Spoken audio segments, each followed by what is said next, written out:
Hello, everyone. The shills have arrived. Welcome to yet another episode of Truth Be Told, live from the New York Stock Exchange. How you doing, Amy? Hi. And Platinum Sparkles. How you doing? Hello. Good. So did you get front row seats, Amy, for the bell ringing? I mean, not in New York, but yeah, I was watching it. Yeah. I mean, all of us did, I guess, in a way. Since they, did you think I would be there? I mean, I don't work. I don't actually work. That's part of the conspiracy theories at this point. I'm pretty sure. No. Well, if you end up in New England, hit me up, Amy.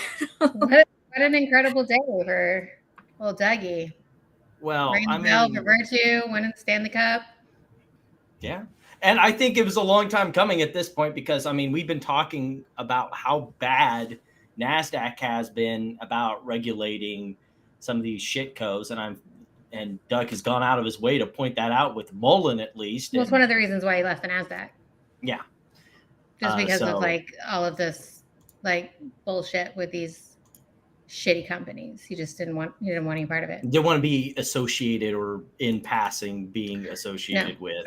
Well, and I think it, going onto the NYSE, it opens you up to a different set of investors, maybe a little more sophisticated. I think it was probably, cost prohibitive at, some points in time, and it's not anymore. So I think it was time. Yeah. Well, speaking of which, we do have one other video. Speaking of it being time, and it'll get us into our next topic. And if you've seen the thumbnail, you already know what's sort of coming. Probably. I mean, even the other day when they, whoa! Oh, I hadn't seen this. Did a rocket blow up? What? Yeah, they were doing burner pushes to test out the burners on the new Starship, and it just went up like a fucking Roman candle. Oof. Oh my God! It appears there has been a Ship 36 just blew up. Probably. I mean, even the other day when they. So yeah, that is Ship 36 going up. So that happened right on the pad there down in Texas, which at this point you gotta kind of wonder, is it really worth it? This whole is that what happens to the Teslas in the garages, or? I mean, I don't know if it's that big of a bang, but it sure seems that way. I'm gonna get so much hate from the Tesla people. I mean, this was supposed to be the year we were all going to Mars, right, guys? Oh, you're still young. I don't. I have zero interest in going to Mars. I don't either, but I mean, if you're going to promote that, but yeah, this has not been the week for Elon Musk. You have the star. It's been a couple of months for Elon Musk, hasn't it? Well, yeah. I mean, you could definitely put it that way, considering what was it last week we were talking about the bromance breaking up, I believe, Platinum, or was that the week? That was the week before. No, that was a while. That was a couple weeks ago. Okay, So on top of that, we talked last week about the planned rollout in Austin. And apparently Texas lawmakers sent a letter to Tesla saying, how about not? How about fucking not? It tracks. Yeah. I don't know this, if there was a specific impetus other than, what they had, other than the, the normal ones we've heard so far. I haven't heard any. What is their reasoning for it? Why don't they want it? Putting a sense each vehicle. Oh yeah, there's some new framework law where they want capable of operating in compliance with safety traffic laws, equipped recording device, how first responders interact. Texas said we are requesting that Tesla delay anonymous robotaxi operations.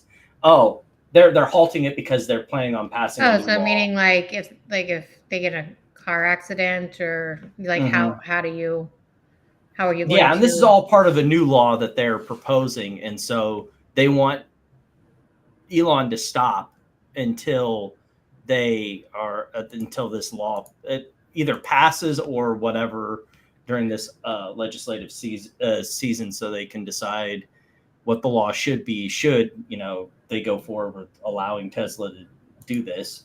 I mean, it seems like you kind of waited to the last minute to talk about these issues, right? I mean, yeah. Well, I mean, yeah. If he's already he's only been talking about for the past 5 years now.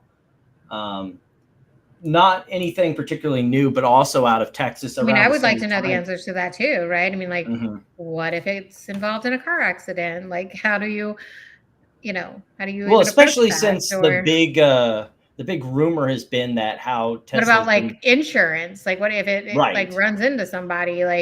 If the autopilot runs into it, is it the driver's fault or is it Tesla on the insurance? Well, yeah, and what, I mean, I've heard of uninsured motorist coverage, but I haven't heard of no one's driving the vehicle. Right. Insurance. Well, and the big scam that a lot of people have accused Tesla what's the liability? Tesla taking on that liability? Right. And the big way that people have said that Tesla's been trying to duck that liability has been, a robotaxi or FSD disengages mere seconds before the accident. It's like when my former employer, when I used to work for this AV company, told me jokingly, "You're fired 2 feet before you hit the floor." That's literally what people have been accusing Tesla of doing. So it's 2 seconds before the accident happens. Not our fault. Yeah, I mean, there's got to be some liability somewhere. Well, I guess they're supposed. How do you protect drivers against that? Other drivers, manned cars. That's always been the big question with any autonomous. What if you get a rogue taxi that just death on the highway? What the fuck are you talking about? FSD's been known to do a lot of just misinterpret lanes, be hitch up, or the phantom braking. Last week, I think we talked about Tesla's being sued in Europe over the whole phantom braking thing, where during FSD it'll just randomly brake for no reason in the middle of highway. It's playing in my head right now. I remember that. Oh God, y'all probably are too young, but it was called License to Drive with Corey Haim. You don't know that movie? Or no. Oh, okay. Well, he had to get his driver's license, and they watched a movie called Death on the Highway, and it was funny. And it's funny in my head right now. Okay. So there's going to be a safety monitor in the passenger seat, apparently. Okay. What the fuck does that mean? Is that the driver, when in driver's ed, that can press the brake? Hopefully. Also, service may be limited or unavailable in inclement weather. Oh, that's great. Mm-hmm. It says also we never have inclement weather in Texas. Oh yeah. Well, I guess Tesla sent invitations to some known pro-Tesla influencers on Twitter. Yeah, of course. And these are some of the requirements for that. Only the invited user may download and use the robotaxi app. So I'm guessing they can't bring anybody with them. That's weird. Yeah. Well, they could probably bring people with them, but they would be the only ones that can usher the taxi, right? Well, it would be if only one of us had an Uber app. It would be one of us who had to call the Uber. But it sounds like if you had it, I wouldn't be able to go in it with you. I don't know. That's just what it reads like. Oh, really? Maybe not. I mean, it says that only the invited user may download and use the robotaxi app. So what else could that mean? To download and use the app, but not to ride in the vehicle. Maybe. Hey, how you doing, Manuel? So hello. Also, we have the I don't know if I'd call it ironically, but unfortunately, during the same time period, we also had a lawsuit out of Texas where a motorcyclist was hit by a Tesla using FSD, and they are suing both Tesla and the driver in that accident, and are asking for, I believe, from the article, $1 million in damages. Jesus Christ! What for? Were they hurt?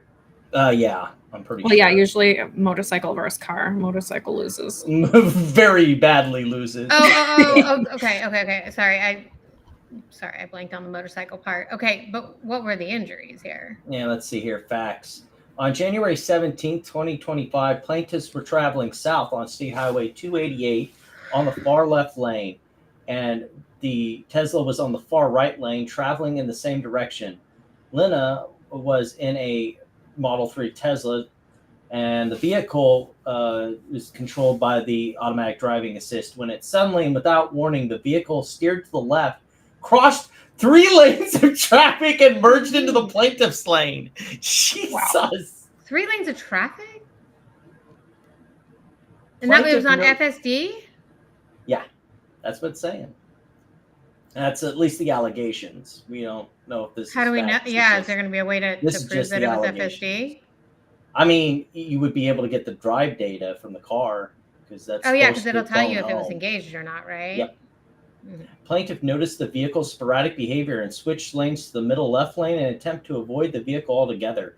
As plaintiff moved right to merge into the middle left lane, vehicle steered right, merging into plaintiff's lane again. No. Striking plaintiff's like motorcycle. It was targeting him? That's what this makes it sound like. Striking plaintiff's motorcycle and sending plaintiff flying off the motorcycle and onto the highway. What? That's wild. Yeah.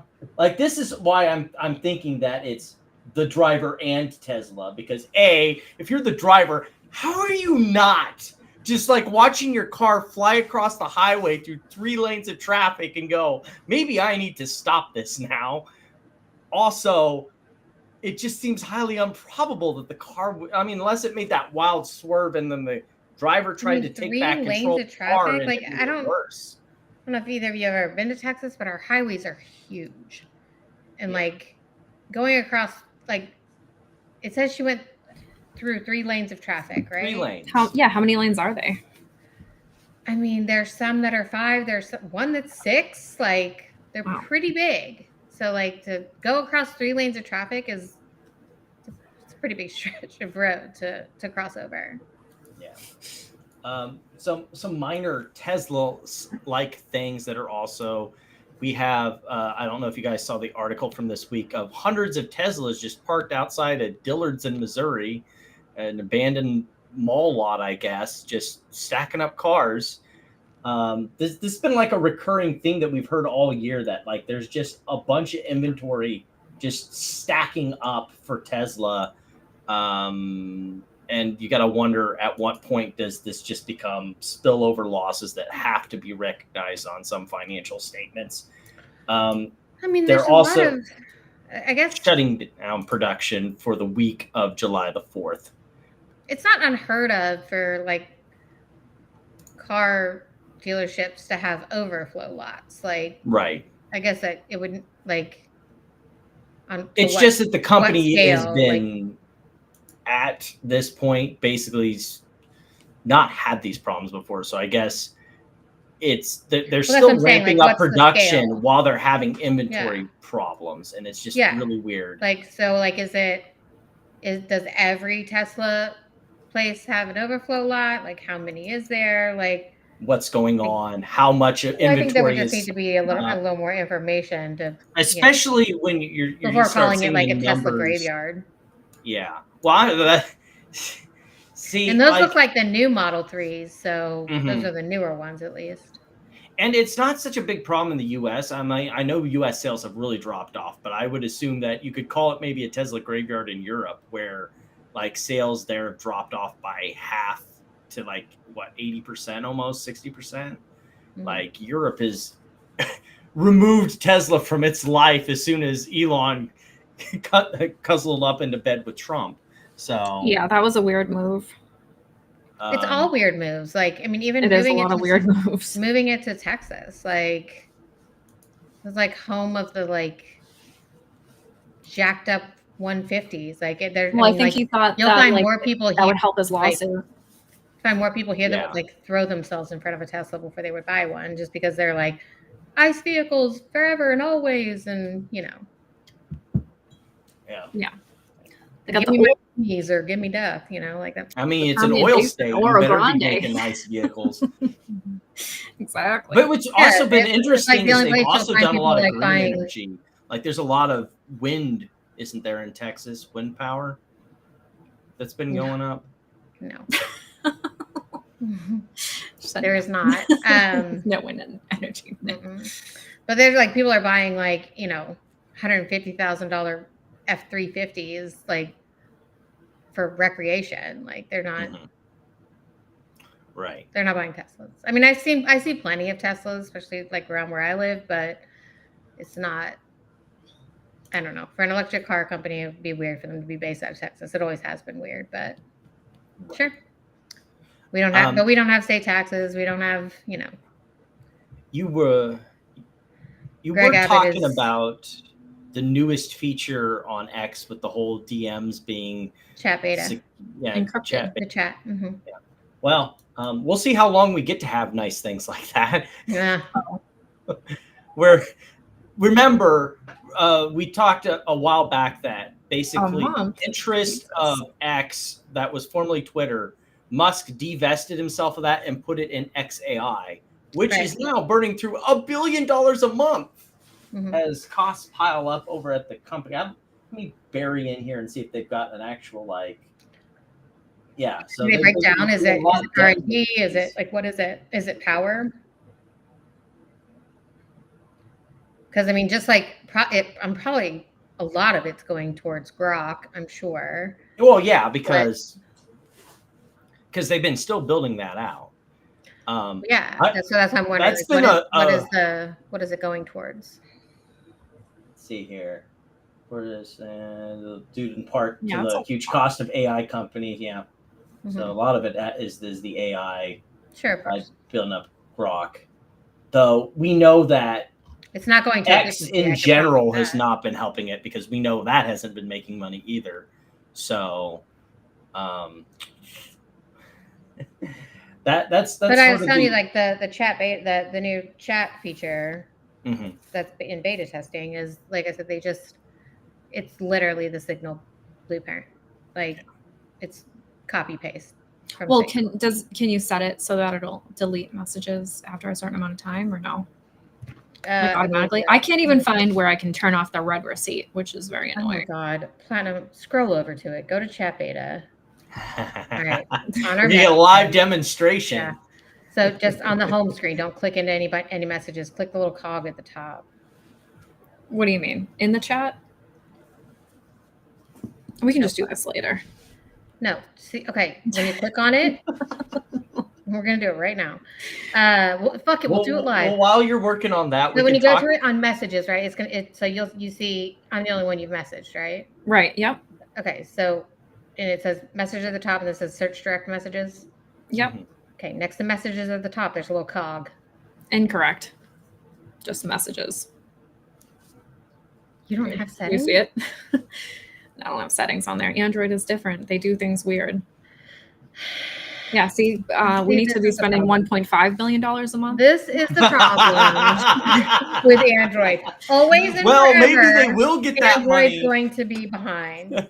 Who's ready for stock twits on meth? Okay, isn't stock twits on meth?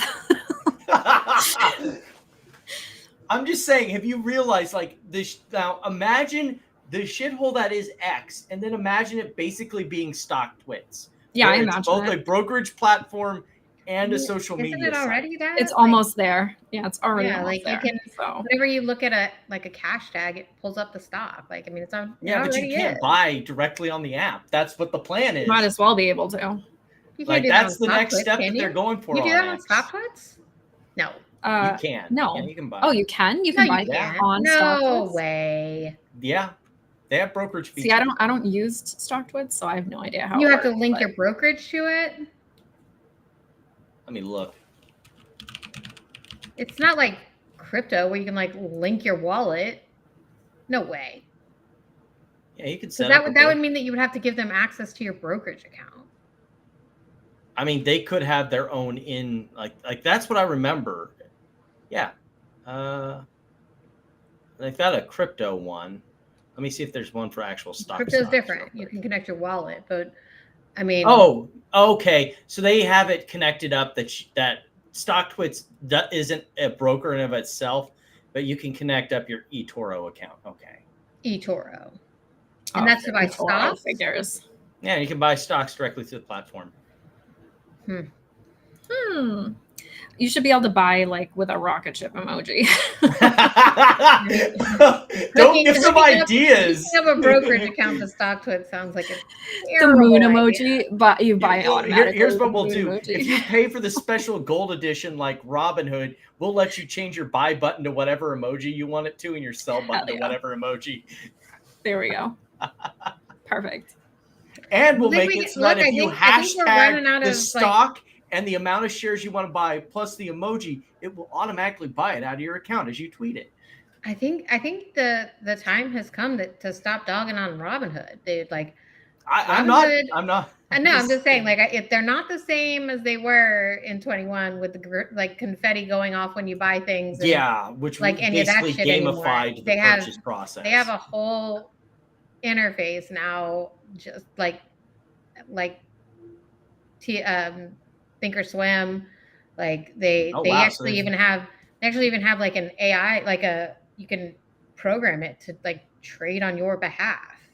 So it's basically coming up to the level of like Webull now, pretty much. You tell it. I don't even know that Webull has this, but you can like tell it what you're looking for. Like you even like your risk tolerance level. Are bullish on Robinhood stock anyway. Yes, right. So high because like you can here. I'll pull up what you can do. It's actually like kind of crazy. So I mean, I wouldn't ever do it, but. What do you guys think about the idea of buying stocks on X? I like it. I would like it if and they have the prediction you can just say it like buy more VTI or something and it just doop doop doop doop. No, I don't want to. I don't think it'll do that, but like I don't want to do that.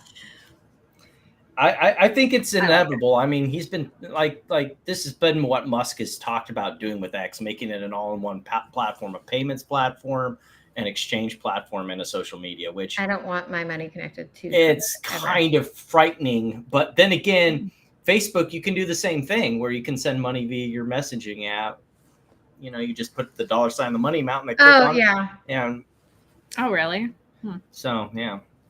So look, so they have it's basically a managed portfolio. Like you can set up through here. It says like, what's your main goal for the money you're investing in this account? It says preserve my money even if that means less growth. Balance preserving my money with growing it, or grow my money over time even if it means potentially higher losses. So like you can program this damn thing.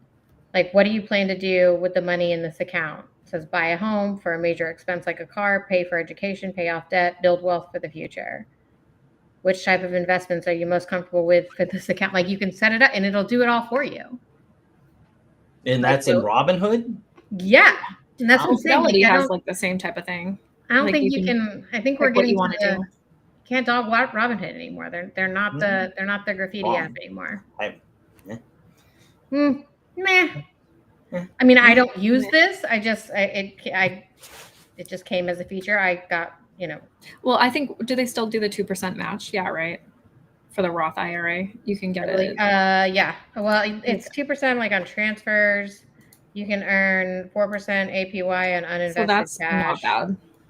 Yeah. Yeah. So and then of course they've got the prediction market and stuff like that. Like I barely use it. I don't even really have money in there anymore. But is losing all my money on bankrupt companies. It is. Bankruptcy as a service, I think, is one of the managed options on there. You can like put Q and just automatically start losing your money. Please only buy terrible OTC stocks for me. Thank you. So that will definitely be a choice. So apparently, as our last Elon Musk thing, wow, we spent 25 minutes on him. He has not learned his lesson. I mean, we've talked about other things besides Elon Musk, but yeah. Yeah. So after the news came out that allegations that White House Office of Presidential Personnel is suspected of being a Russian spy. Elon comes in like that ex-wife. You just want attention. The plot thickens. So, did he delete this or did he leave? I don't know. I don't know. He kind of like deleted a lot of his good tweets. That's been his whole thing. It's like, wait, what did that? I'm sorry, I was reading that. What did it say? The what? Russian Director, spy, White House Office, blah, blah, presidential personnel suspected of being a Russian spy. Oh boy, what's the damning information? Can we read that? I feel like that's kind of big news. Sigurd Gore is known to have worked on the campaign of Stephen King and searched for domains to find King registered back on his address. Intelligence, Castella Intelligence, a threat hunting platform, indicates that breach data finds the email address used rather unique long password. Castella finds that almost exclusively a bunch of and says that it's that the email is tied to a Russian government database. Like some of it is like that he didn't do background check. He didn't go through the background check process. And there's some parts of his history that are suspect, like people can't follow up on it. There's no information on him, but like, that's not a very, like at this point, it's at rumor mill territory from what I understand. So what's the damning information? Well, I guess email address? That the email address is linked to a Russian government database. Got it. Yeah. Okay. Yeah, I haven't been paying super much attention to it. The only thing I notice is that, Elon just can't stop, hate tweeting about Trump. Any of this shit. Like, speaking of, we do have some updates about the tariff stuffs.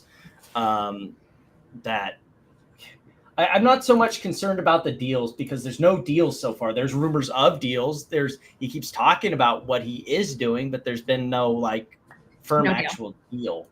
But what I did find was interesting. Well, maybe with Vietnam, right? Wasn't Vietnam the first one out the door? Like, please don't tariff us. Thank you. We do have another video from Gamers Nexus where he went and re-interviewed some of the people that he did previously from his last one. I chopped it up. It was 2.5 hours. Go watch the whole thing. It was a really good video, but I did the miracle work to get it down to 15 minutes of what I thought were some actual interesting points that we could go over and talk about, because I think it's interesting to get a perspective from the people who are actually, consumers are affected, because usually businesses push the prices on to the consumers, but how do people in the supply chain and these actual businesses have to deal with this sort of thing?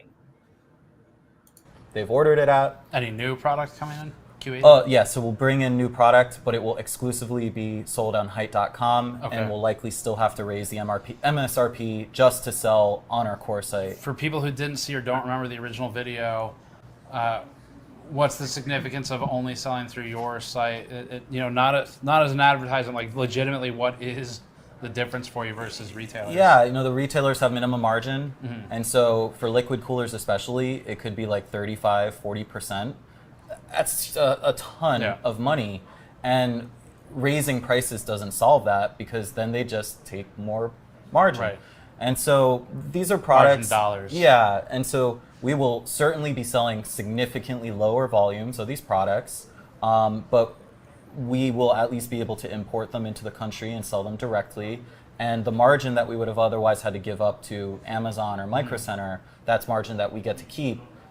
And to be honest with you, the importation cost for these liquid coolers is above our current MSRP. So when I say even with the current exemptions, okay. And so when I say we get to keep that 35-40%, it's not like, oh, we make 35 to 40% extra margin.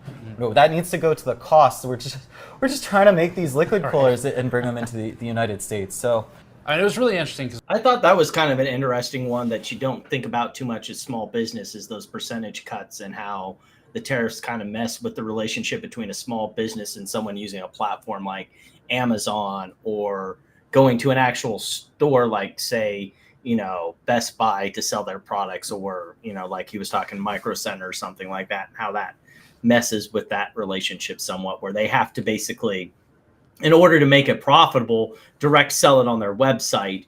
And on top of that, because they're having to do it direct from their website, and they're like, it's not economical for them to sell it in stores, they basically have lower, they sell less because of that. But that's the only way that it makes it work for them as a business. Because we had just spoken, and then down the pipe came this exemptions, computer hardware exemptions. Yeah. And we talked about it then, but the headline was computer hardware is exempt. And as we talked about at that time, that was not universally true. No, and people hear news and they remember one word, and then exempt. and then it's, oh, what are you upset about? And I think you made a very key point, is people don't struggle to think temporally, and so the order of events is very important. If there was a video that we made a month ago and there's an exemption now, that doesn't change what the situation was in that time, the chaos of that situation, the uncertainty, and just the reality of it.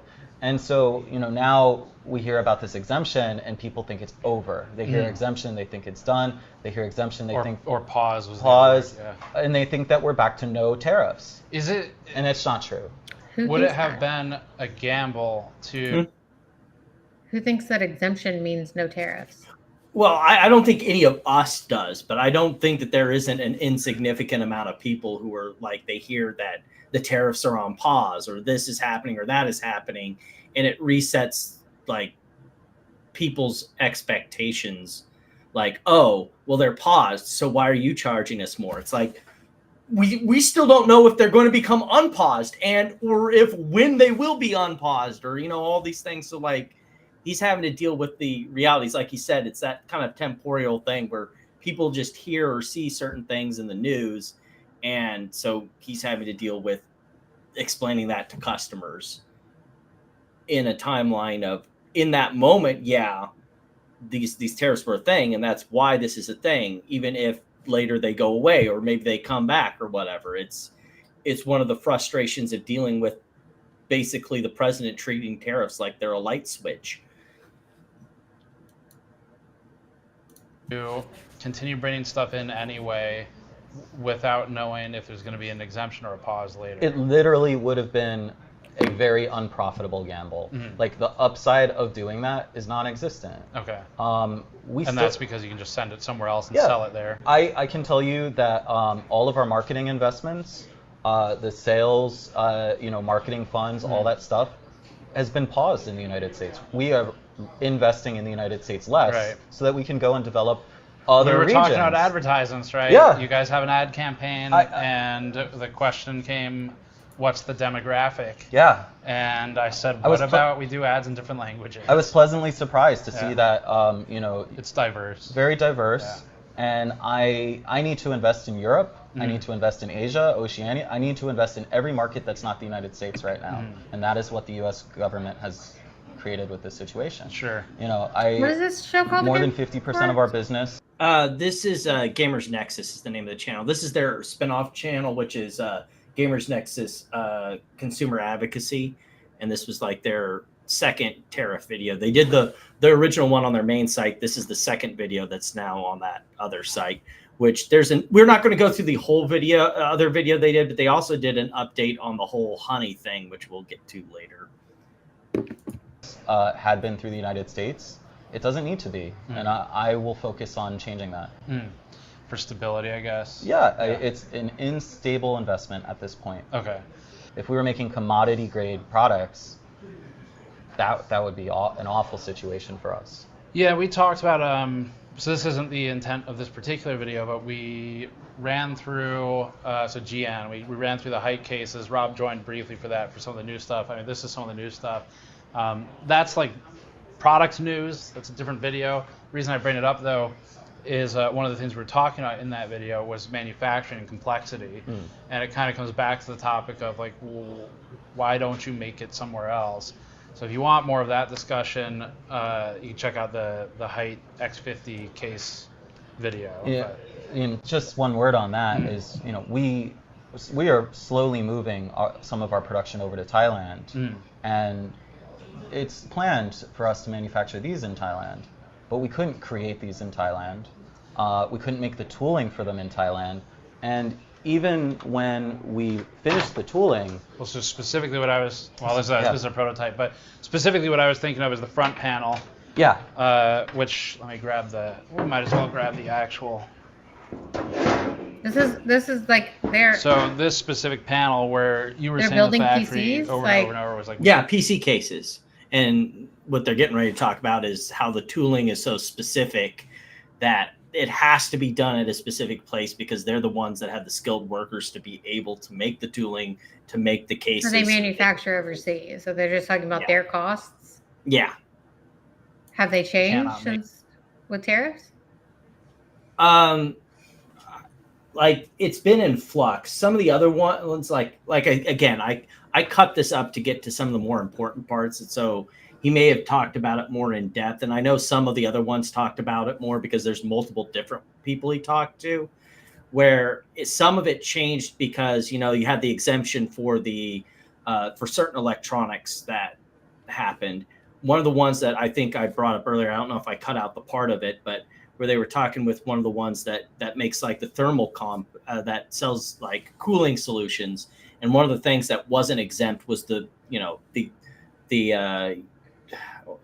thermal compound, the stuff are they passing the cost off, or are they absorbing? Well, so in the case with that person, we'll get that company when we'll get to them, is that what they were doing is instead of passing it on, they did a whole bunch of bulk front ordering. So they have enough supply in stock in the US to sell for, they said, I think 6 to 12 months, depending on purchasing. And so they are hoping that'll get them through all of this without any disruptions. But the problem then becomes from an economic standpoint, if you bought and front ordered all of this, you're not going to be ordering again anytime soon. So there's certain people ordering lumpiness. These things, though? What's the turnover rate on this? I don't know if they even got into this because this is like prototyping. They haven't released this yet. This is them going through the process of making a product that they will eventually sell, from my understanding, at least in this instance. So what is this showing us? What he's getting into because my eyes are kind of glazing over, so I'm like, what? Let's just get to the point here. The point is the tooling. The best factory that we have the best relationship with, that has the most advanced case building technology, has struggled with this. And at the same, basically what he's talking about is that, that they even the people that they normally go to, that is the professionals, the top tier professionals, are struggling with this. And it's the company that they deal with in China.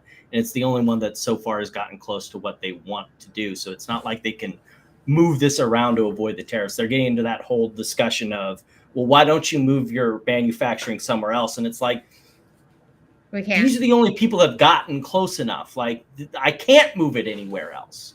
So is their ultimate goal to not pass off the cost? What's the struggle?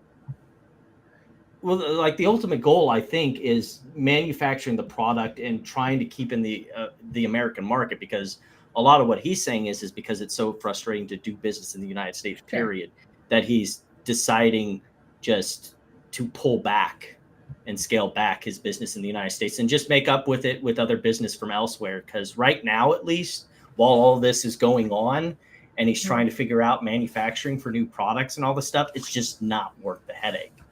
Yeah. So we'll skip over that and see if there's. He's just finding that it's more expensive to manufacture in the U.S. Right. Yeah. This one I think was pretty interesting because if I remember this one, he was talking about the different ways that people were trying to ship into this window, the 30-day window at the time. I don't know if it's expired now, but where they were literally doing air freighting instead of ship freighting and taking the overhead cost of the air shipping. Have lead times, It's just right? cheaper. Yeah. So essentially, you have In to the buy long run. materials too as well. Right. And then a lot of factory are buying up I'm materials. sure because logistically it's everyone's easier too. pushing for earlier lead time. It's Is like we're trying there to, is like, there out a of big places. queue for boats Yeah. out of China right now? Like, are people scrambling to get on boats? Surprisingly, no. Okay. I don't know why. At least from our side, we haven't had any issue to book any container out, so we didn't have that issue. Oh, for sure. That's why we are air shipping a lot of products, and we also have 4,000 pallets coming, 200 containers. How much more is, if you airship something versus you ocean freight it? What's that difference like? So, for example, liquid cooler. So I'm actually looking at air shipping liquid cooler in right now. Per liquid cooler, a single 360 liquid cooler, air shipment freight costs about $12 right now. $12 per cooler. Yeah, $12 per cooler, and then if you do by container, it's probably about 50 cents to 60 cents. Per cooler? Per cooler. Holy shit. So it's a huge That's difference. crazy. Okay. Yes. Wow. All right. And so you're doing the air freight because you're trying to get in basically during this window? Yes. Okay. Because if it's 45%, then essentially, imagine a cooler at $50. You have to pay over close to $25. Yeah. So then essentially $12 air shipment is just cheaper than $25. Right. God. Yeah. Okay. That's also very expensive. Difficult to get. All right. So we'll take a pass on that. But yeah, like that, it's a whole 2-hour video, and if you're really into that nerdy sort of how things work in busy town stuff, I am. I know not a lot of people are. So, I mean, I built my own PC, but other than that, yeah. But like I said, like one of the ones we skipped over was talking about how like I was saying, like with the thermal paste, they were like, and some of these like thermal components for cooling your system, they were shipping them in, so they had enough stock already in 6 to 12 months out, which causes a lumpy thing. Didn't Apple do that? Like Apple sent a plane to like bring a bunch of phones. Like a lot of companies were doing that. Yeah, which also kind of exposes the companies because luckily for them, the tariff situation hasn't been resolved, so that decision wasn't you didn't get shot in the face with it where tariffs are gone now you got all this stuff that you paid all this extra money for that you have to sell at these higher costs that no one's going to want to buy it at now that the tariffs have gone back down.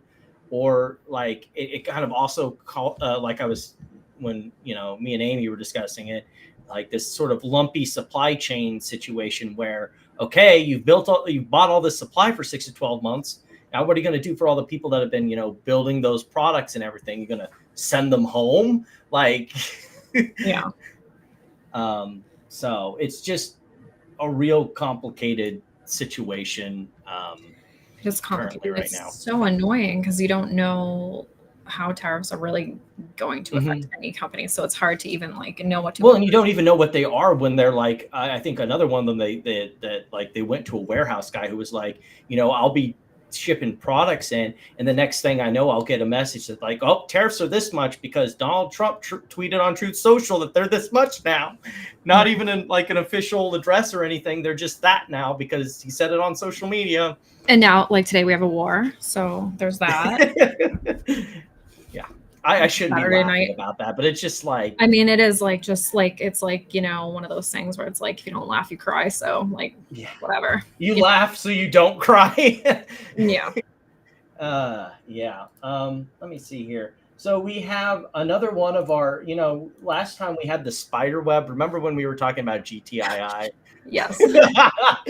So we have a new spider web. Checkmate is always the best move. Rude. I don't get the reference. Adam Aaron. Chess. Okay. Okay. I see what we're going on here. Okay. Can't do checkmate in one though. Not that I'm aware of. But here is our new spider web. We were kind of going over it. I wish there was like a medium zoom, like there was somewhere in between this and this. Like, Maybe if I'd have to switch, but we can try that because I now have 2 documents I need to look at. So we'll. What is this, a open- grifter map?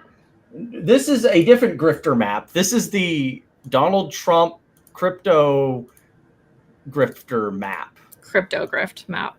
The crypto grift map of all of the different things here. So we got Donald Trump at the top with the different webs that go out. First, we got MKT World over there, the Melina branded NFTs. Then Melania? we've got the huh? Yeah. Melina. That's okay. Yeah, We'll go with Melina. yeah, Okay. sure. I just want to make sure I'm following. And then we've got the DJT Holdings and Management. I'm not sure what the American Bitcoin is. This supposed to be like the government? Are they The Bitcoin Reserve?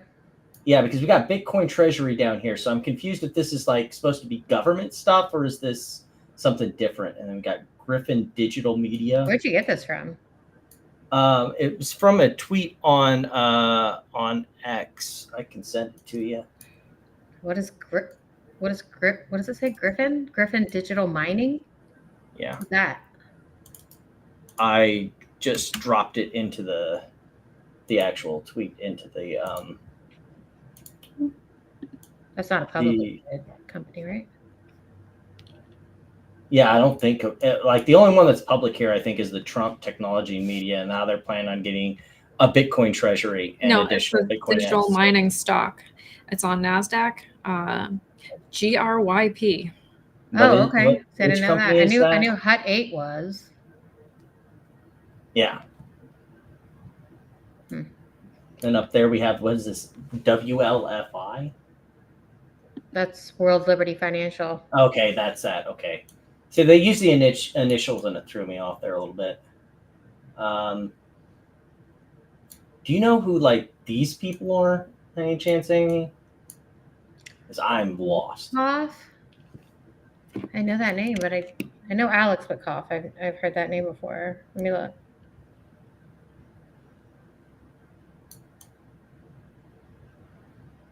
What is it? With a K? Can you go back up? What was it? How'd you spell that last name? Okay. WITKOFF. Yeah. Got it.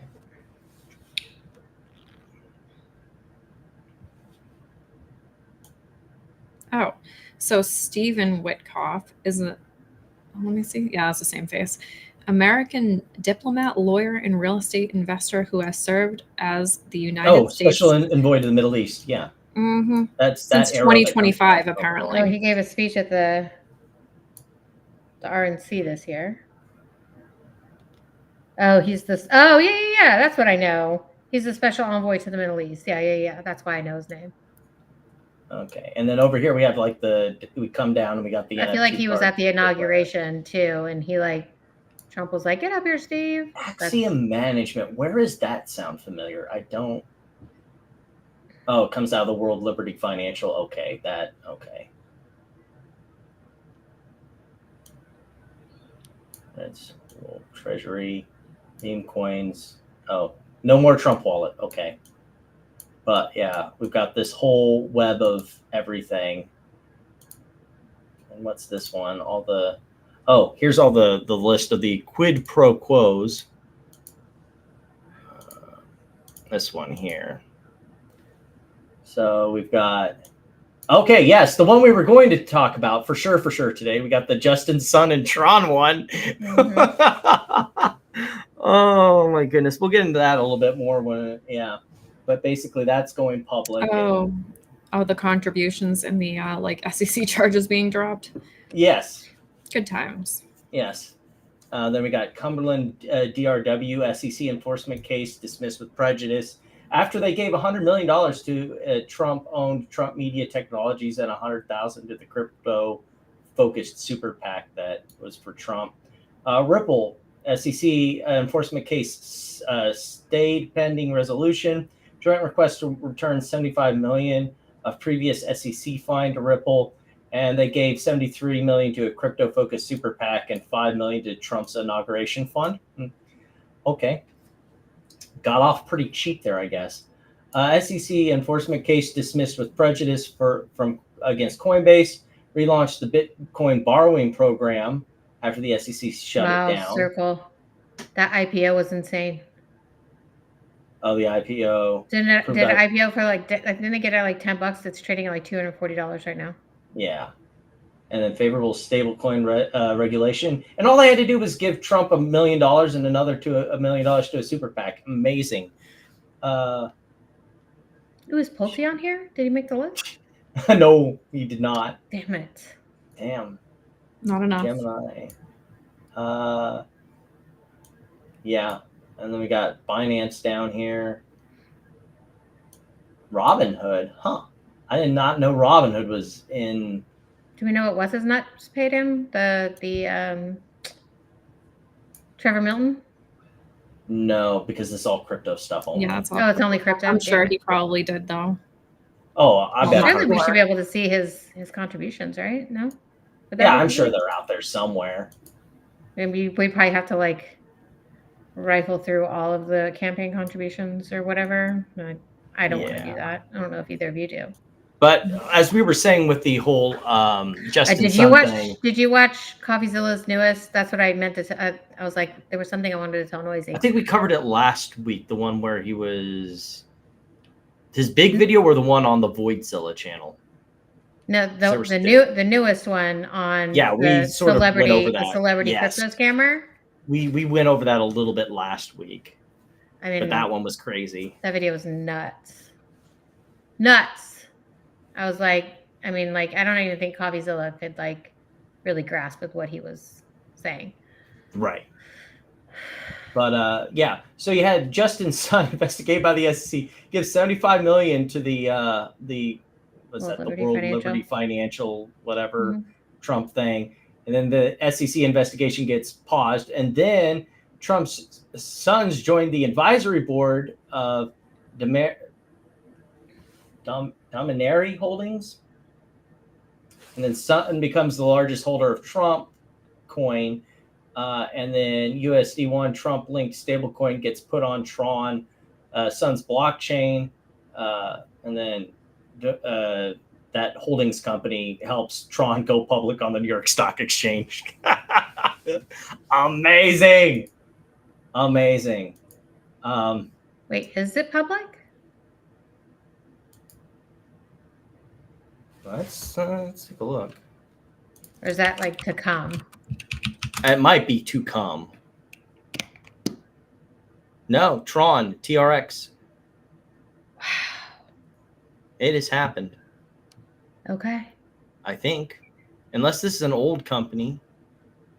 Max this I think out. Isn't TRX No, that's wrong. Like the crypto? That's different. No. Well, because the next one says Eric Trump expected to take leadership role at TRON Inc. Yeah, so it hasn't gone public yet. So that must Financial be Times reported Eric has denied. So it hasn't happened yet. So it may be IPOing soon, but I don't think it has. Oh, they're gonna go public via reverse merger.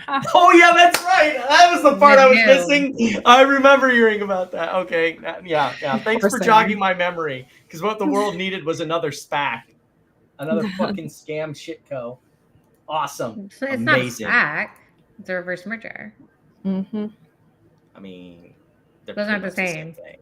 No, I mean mechanically, it's a way to get around the IPO process. Well, maybe, but it doesn't have a pipeline like a SPAC does. Oh, it just gets you out of the listing process of it all. But I mean, SPACs very specifically have pipelines.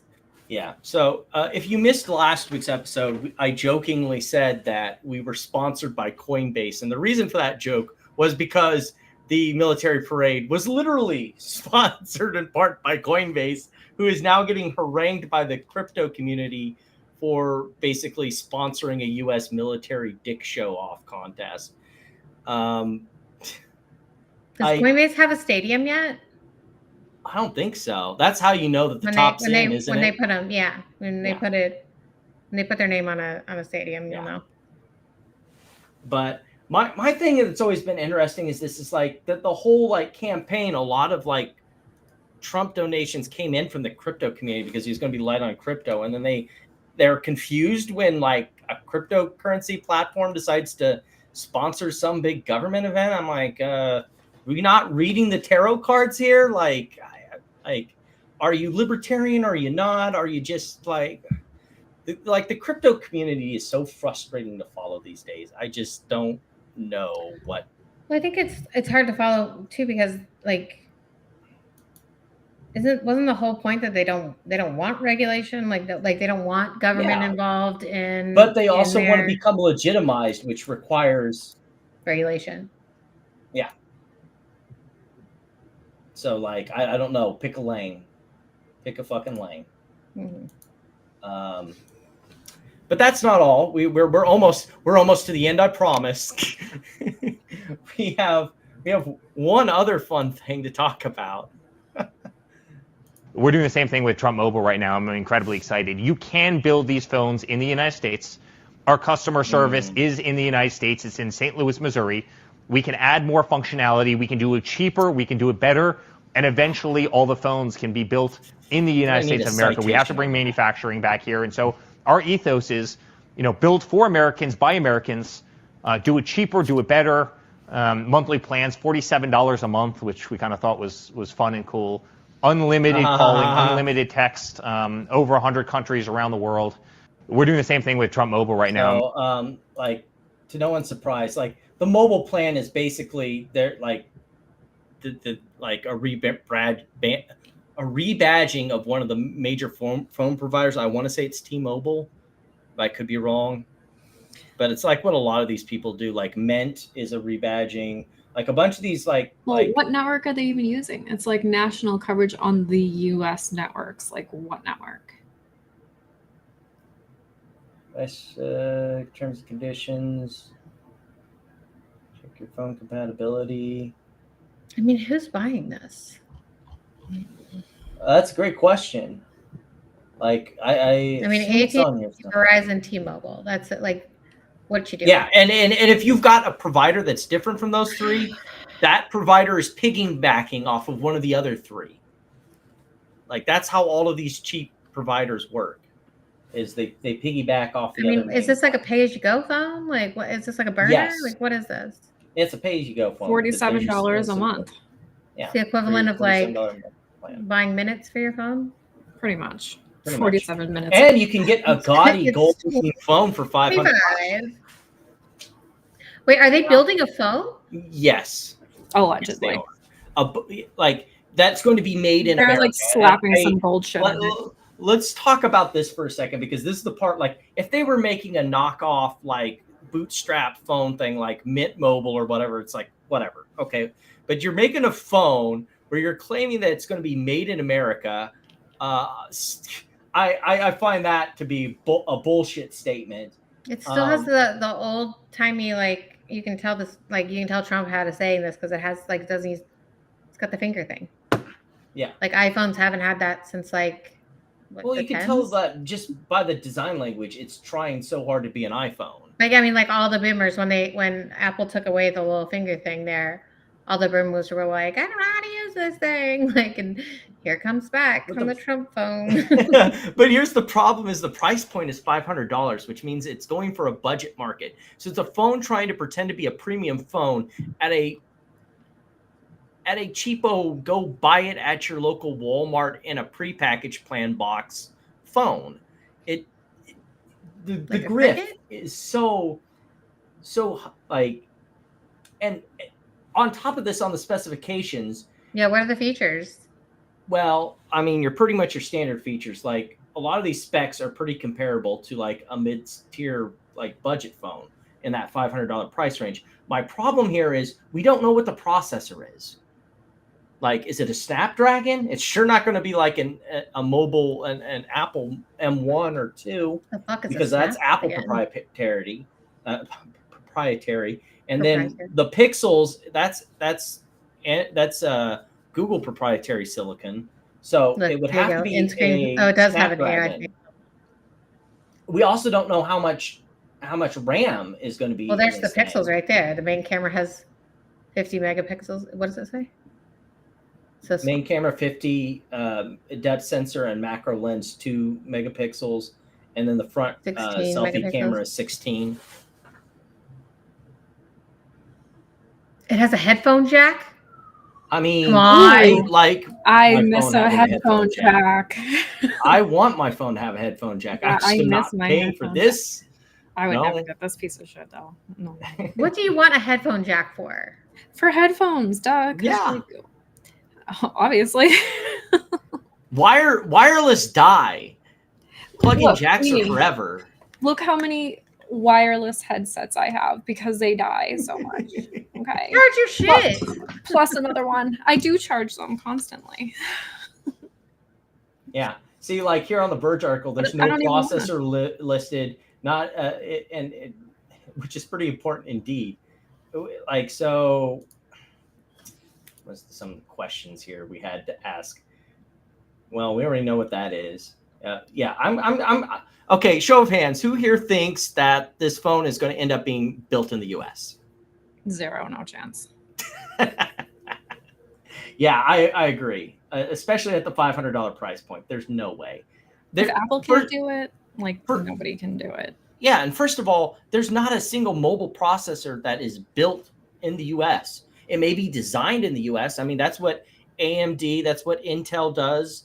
Like that's what Apple does. They design their own silicon, but then they send it off to Taiwan Semiconductor, or they send it off to some other fab place to build it. Addressing the nation right now. Yeah. It's at 10 p.m. Yeah. Yeah. I'm delightfully ignoring that. War starting, guys. Also, this is how we make peace. We make peace by dropping bombs. Awesome. Mm-hmm. But look, I don't disagree. I don't disagree with Iran not having a nuclear weapon. I don't. Not saying that I agree with them having nuclear weapons. I just think it's for a president that advertised himself as no new wars under my administration. I get it. We're all wonderfully in that middle ground where we can think intelligently from multiple angles about a situation. Yeah.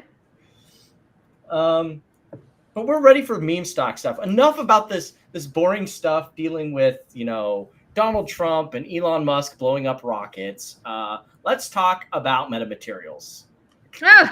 And next. This is not metamaterials. This is next. Well, it's metamaterials adjacent. It's in the same sort of has no carbons. No, they are completely independent, sir. Yes, they have spun off completely. Fine. Unless we're talking about the metamaterials bankruptcy. In that case, we'll get to that. And you want to, put your MMTLP proof of interest in, then sure, they're the same. Yeah. So again, we've got another delay here, where they're saying it's an announcement of an announcement. Again. Mm-hmm. Again. We're doing stuff. We swear. We swear. Well, I mean, I think that my favorite line in there is advanced preview. What is it? Advanced preview? That's what they sent to the SEC. They sent the SEC an advanced preview. There it is. Mm-hmm. Of our in progress. Advanced preview. An advanced preview of our not multiple previews. The first one wasn't good enough, so we had to reship advanced previews of our progress. Oof. I'm sure the SEC is just tickled. Well, apparently they keep on sending correspondence back and forth. You know what? Ocelot reminded me. Well, the natives are growing restless and saying that it's the SEC and FINRA that's holding up the S1, and the only thing that's holding up the S1 is correct financials. So the only person holding up the S1 is Next Hydrocarbons. And I think this is a good time to advertise that we have several companies in which next week on this show we'll be going over the books with an actual accountant who's been on the show before, running from Bears. Running with Bears. Right. It says from on Discord, so it's probably with or from, whichever like action conjunction verb you want to use. Mm-hmm. The newest conspiracy theory is that the SEC and FINRA, I don't know, are holding up as S1 to bankrupt Next Hydrocarbons because they've already bankrupted metamaterials, and so you know. And Now metamaterials they've got to wasn't do it even to trying to NextBridge. file an S1. And that's not coming from nowhere, because John Berta sort of said something like that on the. We'll get to John Berta and his little radio podcast interview. He's doing the MAGA circuit, trying to get people to feel sorry for him. When he literally said that he's like, the entire SEC case is about a short squeeze. It's not, bro. It isn't about a short squeeze. It's about how you advertised it as a short squeeze to snooker people, but that's about it. It's about how you hold on, because I'm going to forget about. You promised large dividends from the sale of oil and gas assets, causing people to buy in, creating a short squeeze for you to do an offering and get $135.7 million while people held your stock. And then you did it again with MMTLP.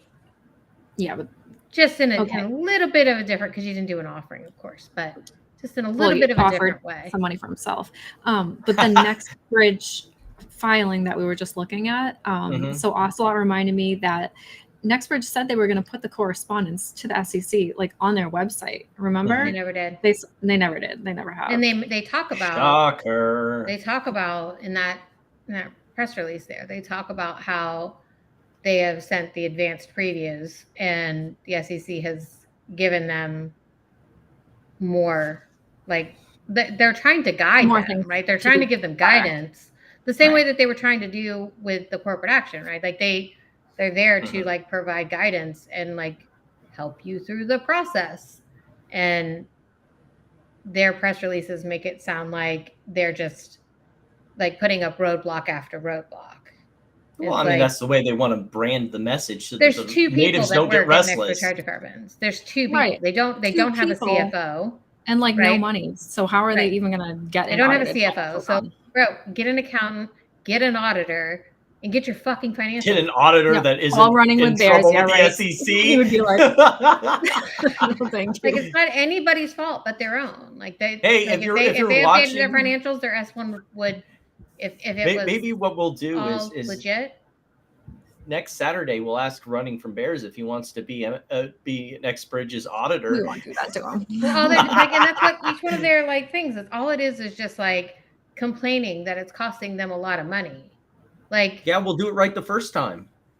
Well, what did you think? I'm sorry. Or maybe make some money, guys. Have you considered that? What did they? Well, they would have to have assets that do produce oil to make money. But what did you expect? You are a private company that has public shareholders. You have to report your financials. What did you expect for this to be? It's not a fucking free ride to be a private, publicly reporting company.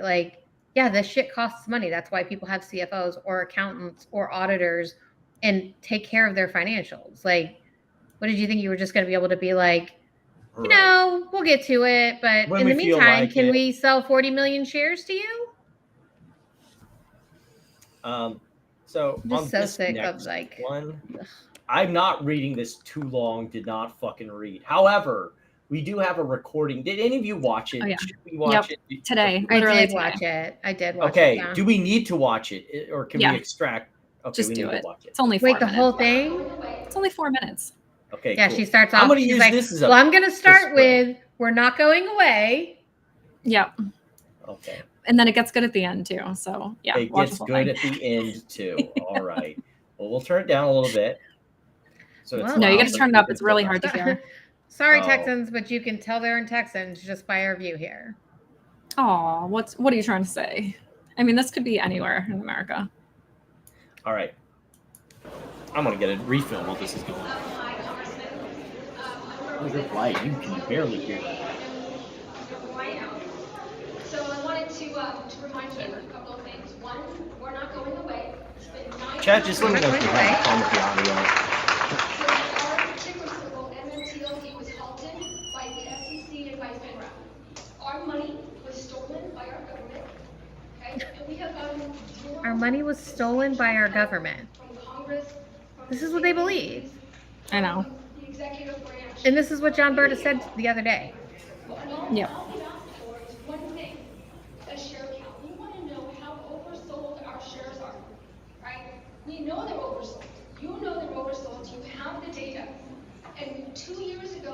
went to the first town hall, you told our community, you were the man, you were our guy to lead this, right? You were going to be our main point of contact. Right back. Last year at a town hall, you looked us in the eye, and Tyler was with us, and you said, and I quote, "I will get you a share count." Here we are, 10 months after that town hall, sir, and we don't have any information from anybody. So I have a question and a request. My question is, based on the data, and I know you have it, and we talked to our folks up in Washington. Based on that data, do you feel that as a community that we were wronged by FINRA and by the SEC? Do you have a personal opinion? That's my question, and I have a request. Yeah, I've got a personal opinion, and that is that I believe that they saw a run on the market and that they changed by a matter of a day the selling of that stock. And in that day, the price went down, as it would have in any market. But I do have a problem with what they did. But we have repeatedly understood Who did? that I think that's the point. new company chooses not. This is an OTC. This is not a big company. Why does this lady have her hand up in the But back? they've chosen not. Because it's probably a group of them and they're trying to intercede. That they had. But it did. It's also a say town hall, so. That if Do anybody they, like, that take had their shares, questions or that something? they did not intend. Like when you put your hand up? I don't understand. To be able to be traded. And somebody hung in. I agree with you. It was pulled out. The rug was pulled out underneath you in the last 24 hours. But the price of the market went like this over that period of time. So we tried our best. As you know, it's now in federal court. As you now know, the SEC has charged them. These SEC things take a year or two or so.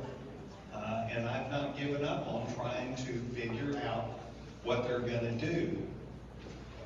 To rebuttal that, if I can? Yes, sure. Okay, so the charges pending against John and George, those charges have nothing to do with the shorting of our stock.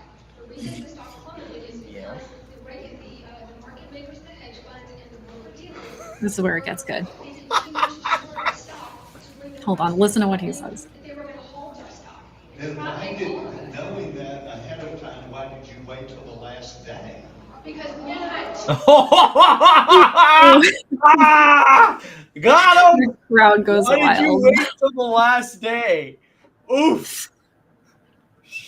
She went into her whole spiel and he just came around and socked her on the jaw. Well, knowing that, why'd you wait? I mean, it's a legitimate question. It You is. knew I all mean, this, why'd you fucking wait? it's just a question. It's like, I can't believe it. 2 more days to trade. On the 9th and the 12th, we were supposed to close position only. It was in a free fall. Nobody promised you that. No, I'm not. I'm saying. And it was in a free fall. He is right. Listen. Position only, that means that on the 9th and the 12th, on the 9th and the 12th, wait a second. On the 9th and the 12th, if the market makers, the brokers, and the shorts were supposed to close the positions, there would have been a run up. That's not a thing. Not It's even. not a thing. Not a thing. That's why they halted it, because they saw. Where did that narrative even come from? That the shorts were supposed to close? Like, that's not a thing. John Byrne. Mhm. Money's They gone. saw what was coming, and they halted our stock, denying us the last 2 days of trading. No, they halted the stock because T+2. Like, Mm-hmm. like, how many times does this No, they need to be halted the fucking stock. said? They halted the stock because the value of the stock was extracted. Anyone buying that stock after the 8th Too would not get complicated. an An empty extra bag. hydrocarbon share. T+2 is just the easiest way to Yeah, say it. T+2 is the easiest way, but the value of those of that quote unquote dividend, right? Because it was a preferred share One divvy. that was being exchanged for common shares. And anyone who bought after the 8th weren't going to get the common shares. Right, so there was no way to The close because you entire couldn't value buy to of, close. It of wasn't possible. MMTLP was extracted on the 8th. Exactly. There was nothing to buy on the 9th because you weren't getting anything for your money. Yep. And there was nothing to sell on the 8th because anyone the who 9th. bought that after the 8th wasn't getting next with hydrocarbons. There was no value. None. Even though Because of even though T+2. even though the S1 said we have no plans to pay a dividend. So I mean they pretty much told you that it was worthless in the S1. But besides that, just the technical part of it, like what did all these people who thought they were going to sell on the 9th and the 12th, what were they selling? Well, yeah, and part of the reason. No, that really, they're being- can anyone answer that question? What were they selling? A dream. Because even if you had 1,000 shares of MMTLP and you sold that to somebody in the market, what were you selling them? You weren't selling them next hydrocarbon shares because nobody after the 8th was getting that. Yep. You were selling air. That's what you were selling. Shares that were going to be canceled. Air. Right. Well, Or money. I mean, depends who you ask. You know, some people really like those canceled shares. But sure, yeah, you can say T+2, and that was absolutely probably a concern, but that was the concern. It was there about was settlement. no value. Like the value was completely extracted, or potential value, There's a woman who lost $12 million. because they were worthless anyway. Did you say there was a woman who lost $12 million? He just said there's a woman who lost $12 million. That is what he said. Yeah. That's absurdity. Like what? Even. So, I did not watch the most recent John Berta World Suck My Cock tour. I take it, Amy, because we have a clip of yours that we're going to show that you did watch it. I have 2 clips. If you would like me to play. Oh, well, I have the first one. We'll get to that. I've got one from also Gob. So the one that I posted is actually the second part to when he started talking about that's the one. Virtu and how he called his buddy, who was a controller at Virtu. We need to play it in order. If you want to play it, I'll send it to you. Yeah, you get it set up, and I'll move on. Here, no, I'll send you the video and you can play it. Wait a minute. Cool. Yeah, just send it in the Discord. Have you watched it, Platinum? Because I have not. I just could not. I did. Let's see. So I think I listened to most of it. I'm pretty sure. Because and then I watched. We talked about the last one that he did with Dennis, and it was just him going over the same talking points over again. So this time I was just like, I can't be bothered. I just can't. Yeah, like he has his talking points. This is true. And it's kind of that again. Yeah. So there's nothing particularly new. We're just going to be going over some interesting stupidity. Well, I think the stuff that he may have told other folks and why they have attacked Virtu and Doug so hard, because I hadn't heard him say this before.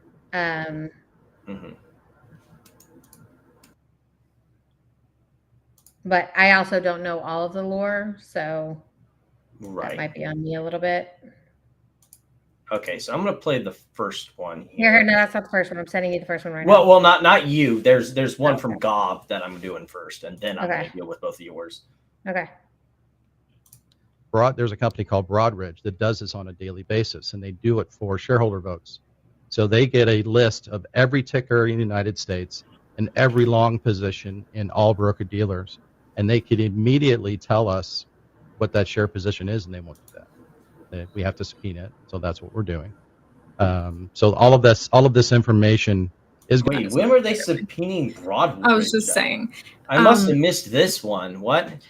Actually, the funny thing is, Broadridge is one of the creditors in the MMAT bankruptcy. Okay.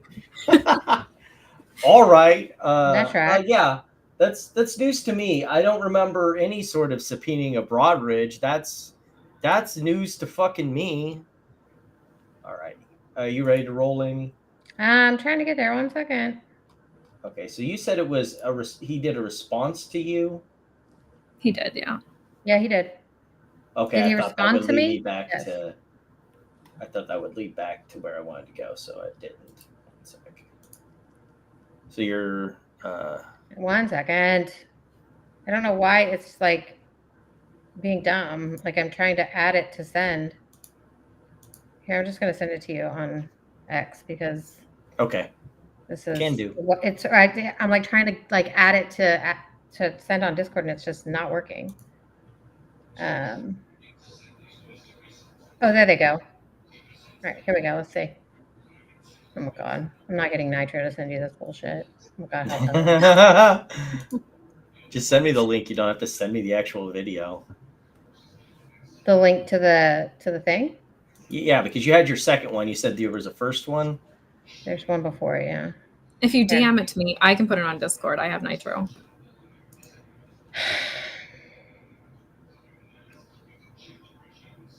I don't know if anybody has told you, but I'm very not good with the technical shit. All right, here, Plat. Here's the first part.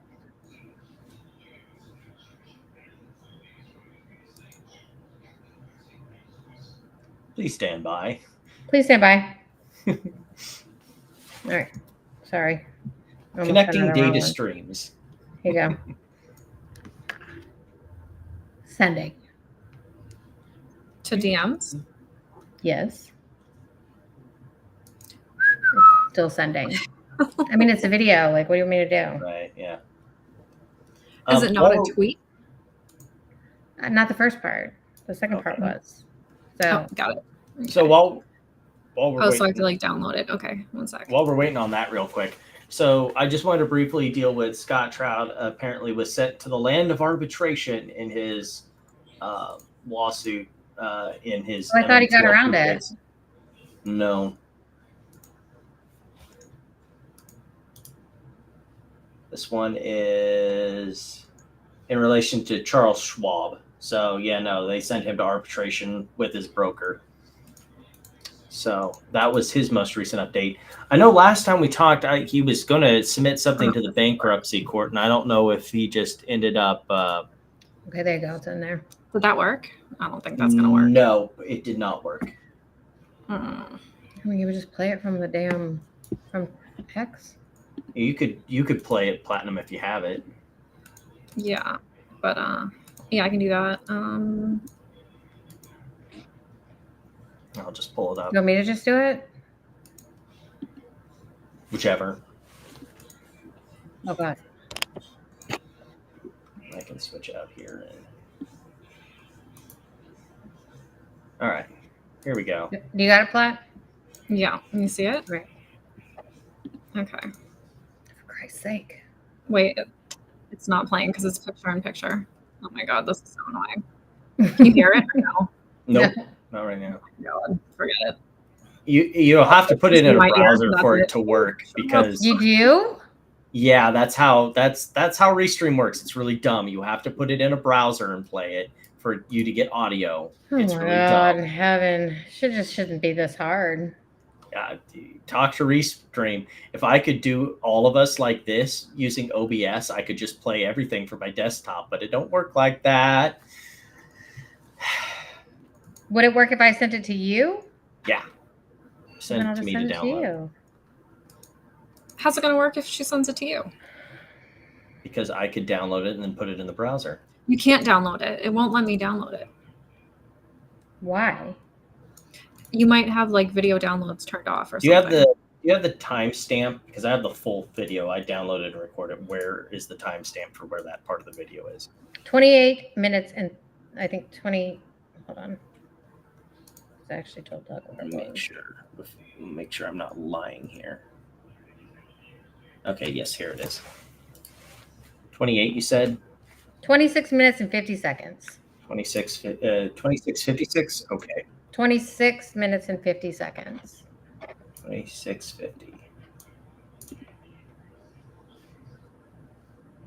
Stop making noise. Yeah, because I just have screen records, which is like why I was trying to send it. Because like when I play it, You can download. Since he did it as a broadcast, there is. I'll show you after the show. But I ripped it straight from YouTube from X Broadcast, and so. Oh, okay, yes. I only have screen records. And here we go.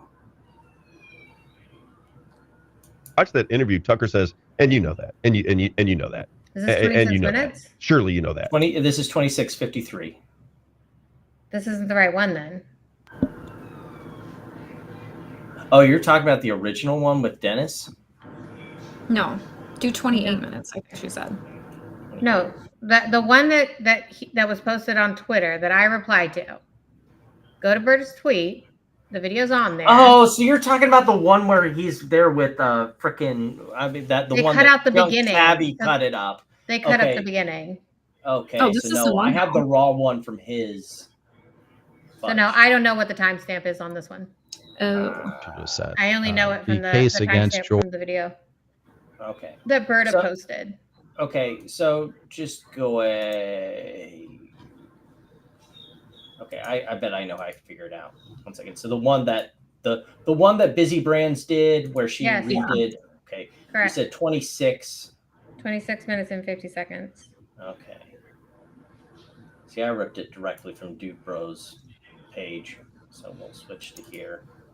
We'll pop this. Let's go. Virtu. I called them. And Virtu is? It's a market maker that was a market maker in MMTLP. Go back. And I just happened to know this guy. He wasn't Nope, involved in that's it. trading. He worked there. He was a controller. And I called him. I said, "Can you do me a favor? Call down to the trading desk and find out what happened. Something just doesn't add up." And he said, he called back like 3 hours later. He goes, "John, you have a massive problem." And he said, "But we're not involved. We didn't do anything." I'm like, "Okay, sure. I'm not pointing the finger at you yet." Right. But he said, "You have a massive problem, and it originated overseas or offshore." I'm like, This "Okay, is that's such how? bullshit. How? Nobody would tell him this. Nobody. How? And hey, John, if you're out there, how? Has anyone ever asked you that? How? Because I've never understood this overseas shorts nonsense. They still have to buy them here in America on the exchange with American money. Well, so, he's talking about again, pork explain here. to me how this fucking works. Your bullshit theory. Well, they would have to buy. I mean, they would be buying like ADRs or something. Well, the ADRs are based on shares that are held in exchanges in the United States. In the U.S., correct. So again, and the ADRs, you can short ADRs, but that has nothing to do with the underlying. Again, Well, he's saying that this call was about MMTLP when it was halted, which is an OTC stock, right? Which makes this even less believable. Yeah, well, because OTCs are hard as fuck to short anyway. So a lot of real brokerage firms won't let you touch that unless you got a lot of money. That's interesting. What does that mean? Well, I started doing some digging.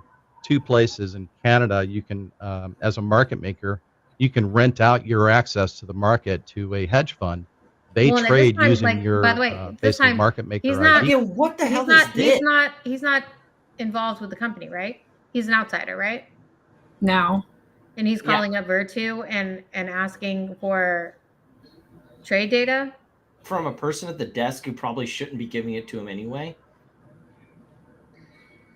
Hey, can you put in a call with Doug and see how that story tracks for us? Yeah.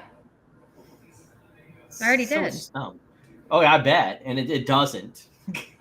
It does not. Yeah. Also, the overseas broker thing, like, again, how is that supposed to... Well, you wouldn't be able to just call up on the spot and get access. You'd have to have a prearranged deal.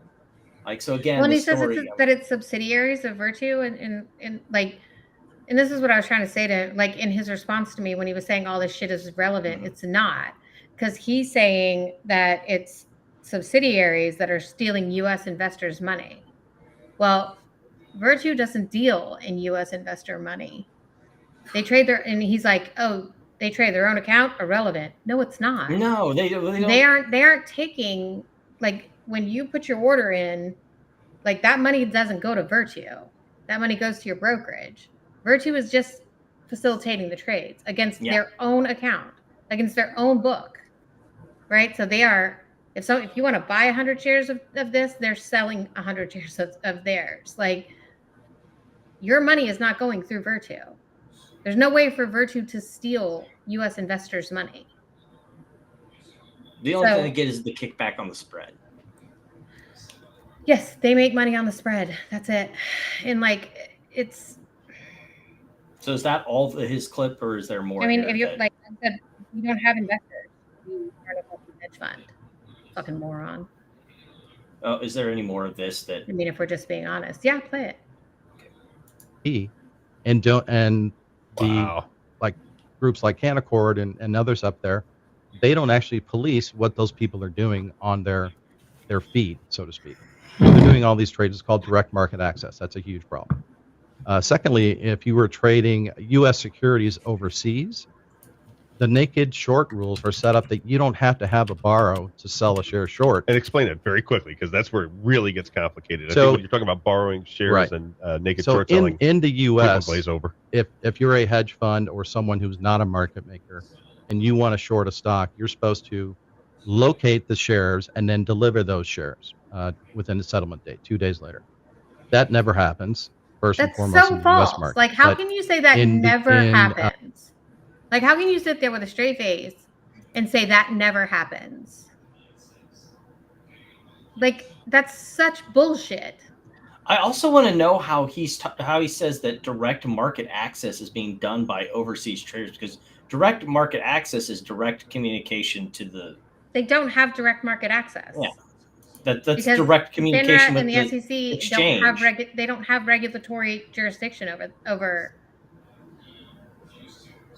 overseas banks or brokerages. So, but I mean, even with this argument, like with the fails to deliver and stuff like that, like it's so disingenuous and such bullshit to say that never happens. Like, do you know how many like shares trade in a day?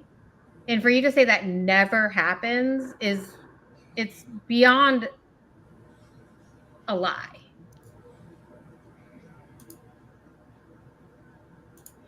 Over in Europe, you don't even have to do that. You don't even have to locate the shares or even have the ability to think you can locate the shares. You just call up your broker and say, I want to sell. But that's also irrelevant, even if that was true. Which we'll go ahead. We'll take his whole they don't need to locate in Europe at face value. That doesn't matter, because again, if they're trading on their markets, it's ADRs that are representative of shares, and if they and the SEC and FINRA have no regulatory jurisdiction over them. They're trading, and if they're going on with their money onto American exchanges, either on their own account or through a broker, that they're interacting with American exchanges, which would then subject that transaction to American regulatory functions. So again, dipshit, you're wrong. You're super fucking wrong. 1,000 shares of Torchlight. That's it. It's over. You don't have to deliver the shares. That's it. Bullshit. Basically, and that's where I get to such the national security issue. All of these companies that are doing this overseas. Hey, this is how he's selling it to the MAGA remember people. what Judge Those Papalia evil said? Europeans are stealing Americans' money.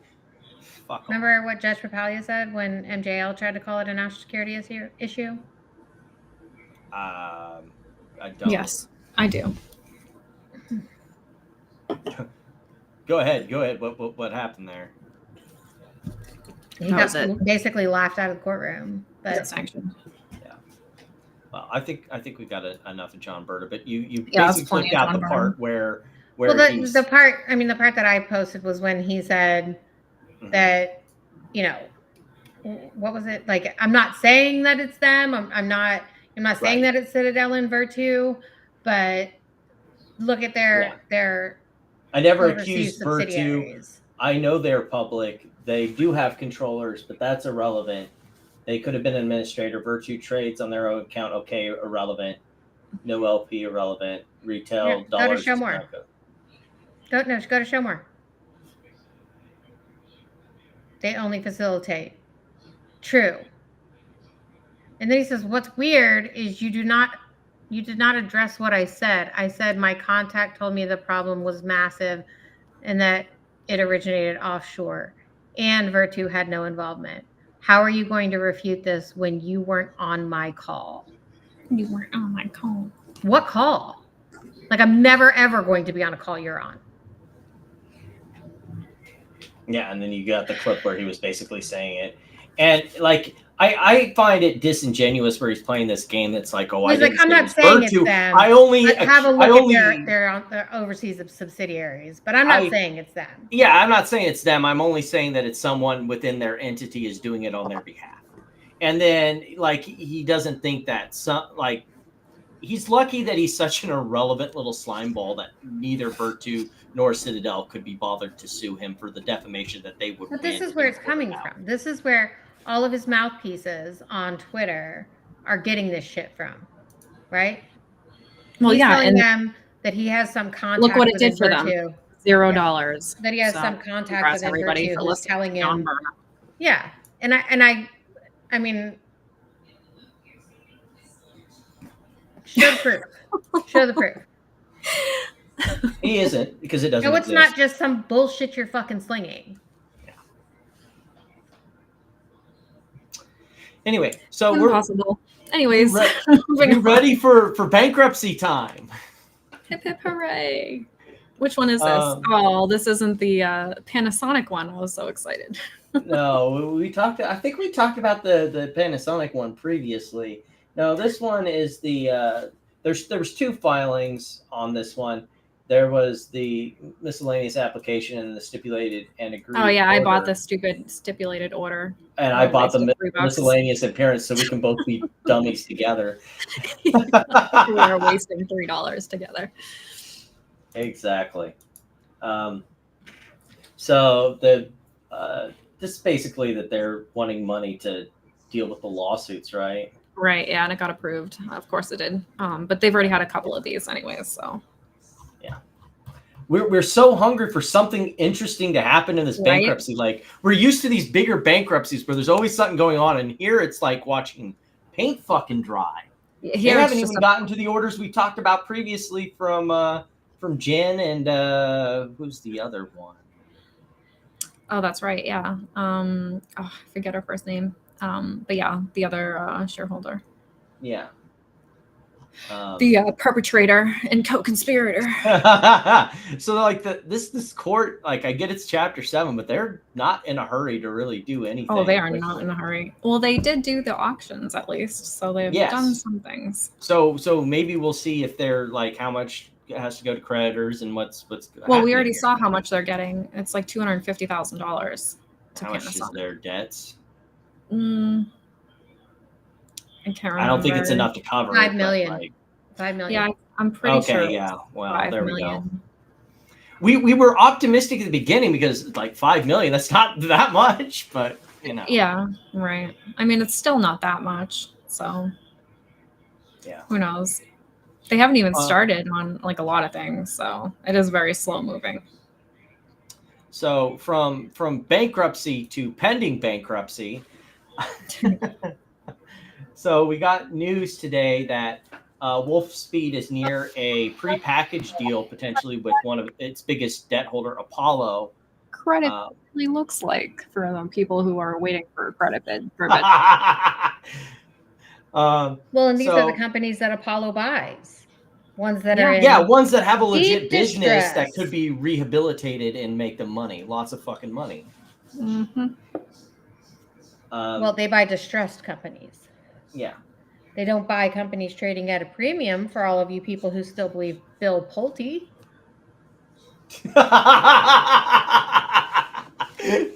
They did it once and they learned their lesson. They bought Harris at a premium and went, "Our bad, not doing that again." I guess I got the unless wrong Plute tells me to, then in that case, here we go. Went on another. Plute went on another. Oh, I want him to resign tirade with Jerome Powell. Yeah, that's just because Trump was doing it. We will fucking get to that. But anyway, so under the current deal, it's estimated that shareholders may get up to a 5% recovery. Whoa! I did not see that coming. That's crazy. No, I wasn't either. But it's not great, but it's not zero. That's incredible, actually, because usually a credit bid wipes out shareholders completely, and like that's the whole. And then they become the new shareholders. So. Right, correct. But you could get a situation like what happened with NCMI when I was following it, where they basically just diluted out shareholders a little bit, a lot. Well, not a What little is bit, even a lot. 5% of And what then though? turned and gave those shares to the debt holders, and then So they became. are they trying to say they'll get like 5% of the new float or something? I don't know if it's 5% of the new They're gonna float trade or publicly? 5% of their current value. It's not very clearly stated. Yeah, it's definitely not 5% of the current value. It Are they can't going be. to trade it? Are they going to let it trade publicly? Or are they taking it private? They'll probably do what NCMI did, where they will dilute the fuck out of the shareholders, get that new equity to the creditors, and then reverse split the stock.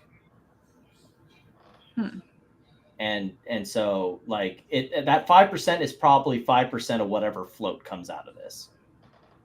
Is my best guess if I had to guess. Not a great outcome if you're still holding. In my personal opinion, I would have. What was sold. it trading at before the bankruptcy news hit? It was like $4, right? I want to say $4 before the bankruptcy. I haven't news looked hit. at it since I made money on the puts that week. But haven't I would have touched it. sold on the bounce back Probably up on the smart. bankruptcy and waited till after this is done and then rebought in at whatever. Because NCMI, after it came out of bankruptcy, is doing pretty all right.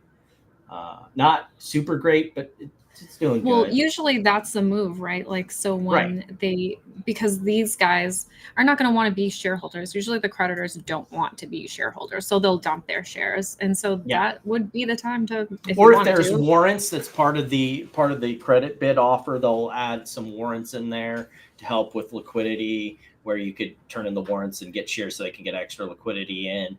There might be warrants offered, which are also usually good because for the same reason, Platinum. Hey, I would just like to sell these free call options without theta, known as warrants, and get whatever money I can back, and then you get bargain bin call options with no theta. So that's always a good way to go ahead. My big problem here is, so this was posted on the Wolfspeed, the non-insane one. There's two Wolfspeed Reddits. There's the one ran by the crazy dude. Oh and my then God, there's one that's half That's the people on there you Wolfpack? can at least talk to. There's Wolfspeed, and then there's what? Wolfpack, Wolfspeed right? stock, or Wolfspeed stock. There's Wolfspeed and Wolfspeed stock. Wolfspeed is the one with people that you can reason with and talk to.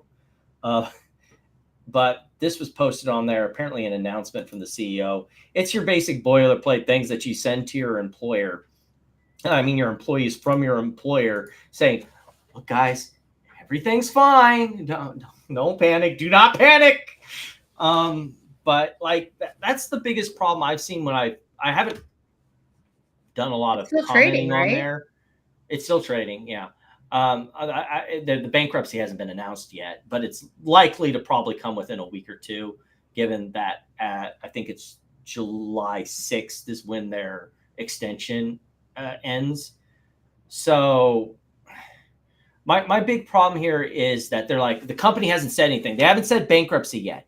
They said they've still been working out. Like this is always how it happens. Like, how many of these bankruptcy cases have we followed, Amy, Platinum, where it's like we hear that like they're going to be filing for bankruptcy in a week, or they're whatever. The company never says anything until the filing is in the courtroom. Like that, like, and more often than not, these sorts of news reports are accurate, because like if a newspaper was to run with this, that would be defamation if it wasn't true. Sure. So you're not going to hear anything from Wolfspeed until it's too late. So you should read these articles, you should listen to them, and you should take them deathly seriously as an investor, because the company will not say anything until it's too late. Well, until they file. Yep, until they file. So well, and that might simply be too that they're running through options, right? Right. It's not like the company's not like trying to mislead. The company is just probably like I mean, I think that's the same kind of thing that happened with BBBY, right? Like I think they genuinely thought they would find someone to step up and buy this thing. And well, they were trying to get people buying as early as it was the November before they declared. Yeah, right? Exactly. Yeah. And they turned down a ton of offers. So there were people stepping up, but it wasn't what they thought the company was or worth. wanted, and so so I think they're genuinely trying to run down every option before they file. So I don't think it's like they're like, well, we're not going to tell them until we file it, right, guys? Like, I don't think it's like and that's usually what it is in every situation. Like, they have a fiduciary duty, and so they're going to go through every option. But at the end of the day, if they don't get something, once you get in that zone of insolvency, it's more about the creditors and less about the shareholders. Right. One last thing before we move out of the Wolfspeed zone, and it's, oh my goodness, the DRS people are here. Do not. So hey, Platinum. I muted this which person, Bed Bath and I'm Beyond just so shares glad I disappeared first, Platinum? Disappeared first. Good question. I'm honestly not sure. Was it the direct registered ones? I'm pretty sure. like this DRS has its benefits, but it is not this magic conjuring spell that protects your shares from everything. Yeah. It just doesn't work like that. It don't work. And that like person, like, I muted that person because I just was like, I'm so sick of him. Yeah. But Like, he's one of the people that's like, he's not like rude. He's just like, you just don't want to read it. It's aggressively annoying. Yeah. And wrong. Just constantly wrong, and always buying bankrupt stocks, and always like direct and then wondering why that they keep getting ass fucked. Yeah. I don't even know if he wonders why. As if you can like direct register to avoid all of these terrible things that are happening with the company, right? Like, if you direct you want to protect your shares, legal rights. You won't be affected by the reverse split, or if you buy your like you don't even have any legal rights when they're gone. So what do you be care? affected by a bankruptcy? Like, what the fuck are you saying? I can't. So we're ready for the primo part of the show. Oh God. So I just wanted to flash that. Platt missed like important parts of the trial. Karen we were watching. Trial. Yeah, because she was watching Kurzon, and I'm like, where have you been? I know. She's like, I was watching Kurzon. I was like, I know, God. Right? What did I miss? It was like what was going on that day? I think it was like, was it the verdict day? No, it wasn't. No, it was the day before. The verdict day was. Oh, it was when they had the verdict day was Friday. Like the questions or something. Yeah, the jury questions. That's what I missed. No, it wasn't. I'm gonna look. All right, go ahead. But anyway, have to scroll. So like me and Platinum got the chance to hear it. I got my anonymous copy, which was some of the people who watch Hannah Reloaded know about that already. Oh my God, this was a riot. How many, first of all, the horses, being truthful about the number of horses was so important. He put that on record. I'm over it. I'm also over the part of you being a shareholder. Mm-hmm. Yeah. There's that big argument. He's like, my parents don't actually have 4 horses. I need to put that on record. It was 3. Tuesday. You were right. And I think it was the questions. Yeah, see, told you. Because you said, the jury has questions. I was like, where have you been? Yeah. Exactly. So then after that, he went into the whole argument about the shares, and they were arguing over, what was it, each and all share, each allowed interest versus all equity interest or whatever. And he was like, are you trying to say there's a difference between each and all? And he tried to backpedal away from that. He was trying to play semantics or what? Well, I mean, that's what lawyering is all about, really, is semantics, right? Well, that there was a bunch of semantics not that if you want to win in here. But it was your classic stuff that you usually see. The funniest part was when we got to the naked shorts part. And after he was basically told none of this works, he's like, my internet friends said that there were naked shorts. He did not say my internet friends. No, but he did say people on the internet. He said there's a cottage industry or something. Is that what he said about? Well, the judge said that I don't care if there's some cottage industry and people trading in a defunct stock.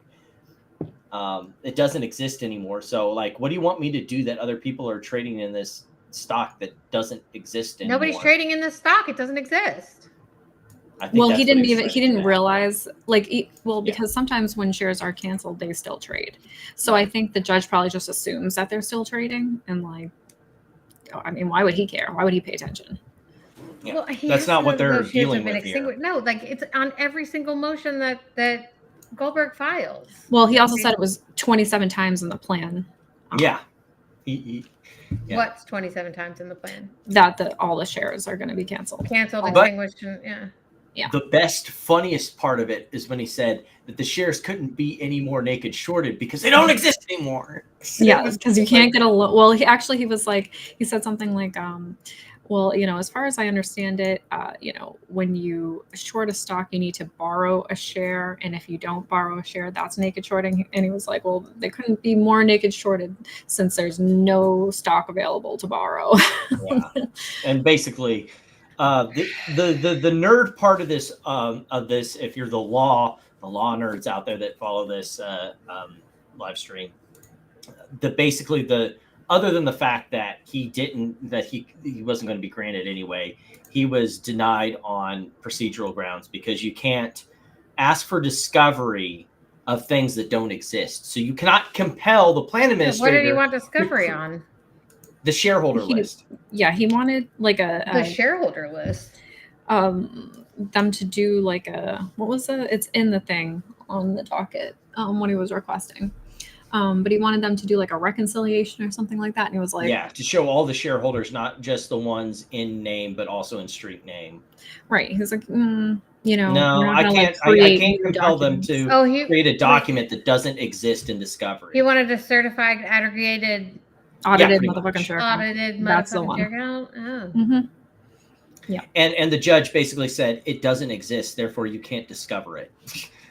Pretty much. I mean, he did go all the way there. He showed up in person. Yep. It was. And he was perfectly respectable. He was in New York, but he was perfectly respectable. Where's it happening? New York? New Jersey. New Jersey. New Jersey. So he drove from New Hampshire to New Jersey. That's a long drive. It is a long drive, right? Like he is, I don't know. Like it's kind of sad that he didn't get sanctioned, but at the same time, he didn't really push things. Yeah, like he wasted the prime administrator's time and resources. Get out. Thanks for coming. Kind of.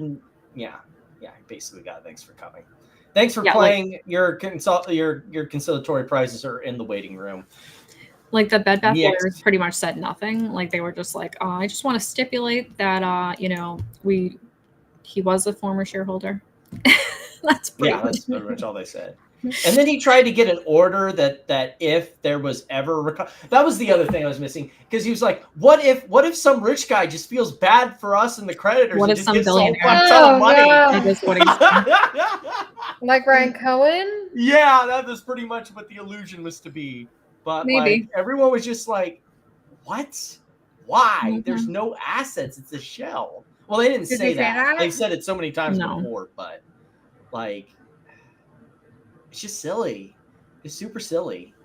So I think he'll probably stop filing things to the docket, and then if he doesn't stop, then I would see, because I honestly thought he was going to get sanctioned. I mean, that's what happened with Neely Doss. He had his hearing. He didn't get sanctioned, but when he went to I feel like they gave MJL like quite a few times to not get sanctioned before he actually got sanctioned.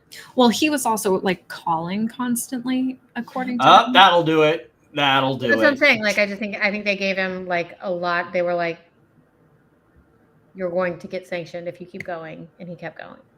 Right. And kept calling the court and like asking them and filing and making filings. You don't call chambers. You don't do any of that. No. Well, and he kept filing things, right? Like he was like, and his responses were not timely, and it was all kinds of crazy shit. I'm going to play this short really quick. I'm going to flip to the side view here. So this is going to be our preload for some of this other stuff we're going to talk about. We're going to talk about how Court Listener works. You really also have this from Court Listener, where DK Butterfly, they get an update from HBC. All right, everybody see this here. This is June 17th at 8 p.m. So on that same day that they raised that money, all of a sudden you're seeing a filing come through. Wrong. A day prior to that, you have DK Butterfly update with Cohen, right?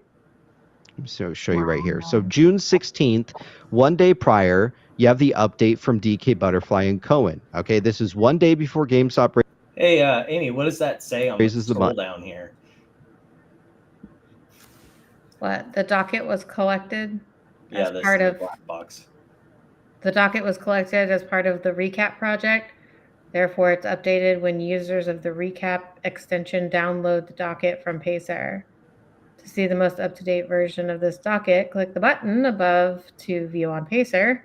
This is the key sentence. The date shown here is not the date of the latest filing in this case. Oops. Whoopsies. That was going and making the rounds on X, and then PP talked about it on his show, and then got made fun of by his own people in his own community. I saw this and thought that this was just someone adding to it, but no, he was making fun of it by pinging the DK Butterfly and updating the date. To basically make fun of this whole, and everyone took him seriously too. So hold on, go back up a little bit. Penny stock pumper saying.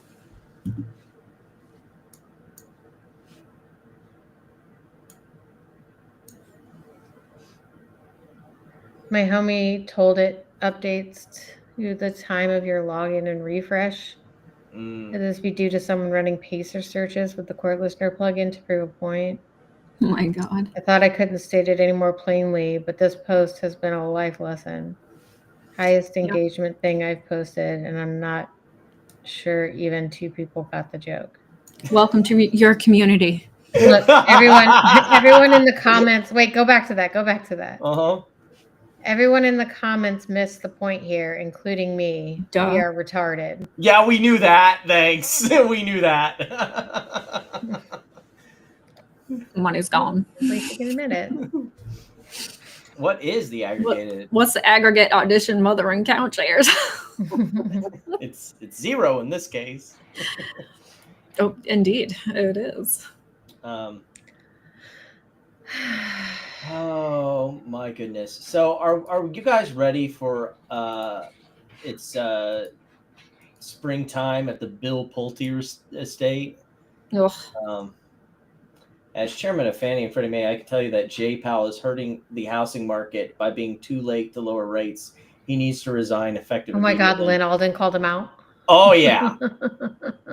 Not the only one. So annoying. Too late is capitalized for what reason?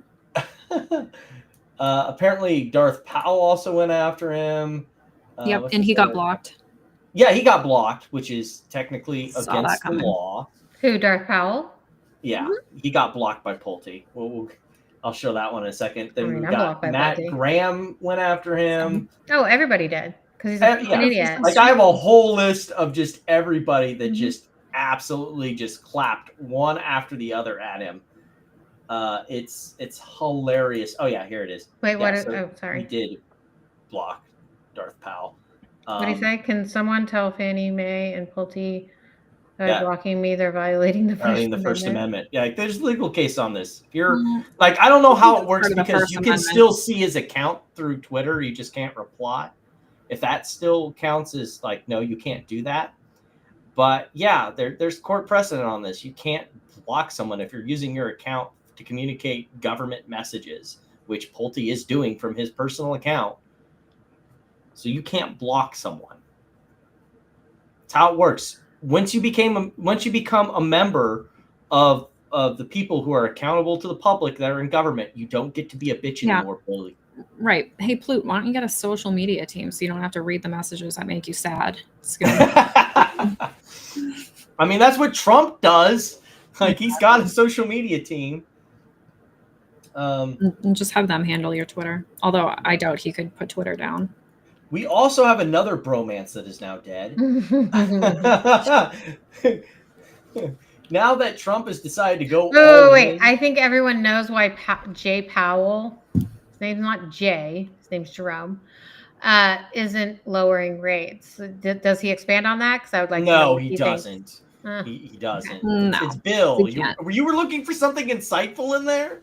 Yeah, he doesn't even know anything about that. Also, this is like so obviously. Is he trying to imply? ChatGPT Is he trying to imply that it's because Trump wants him to? Yeah.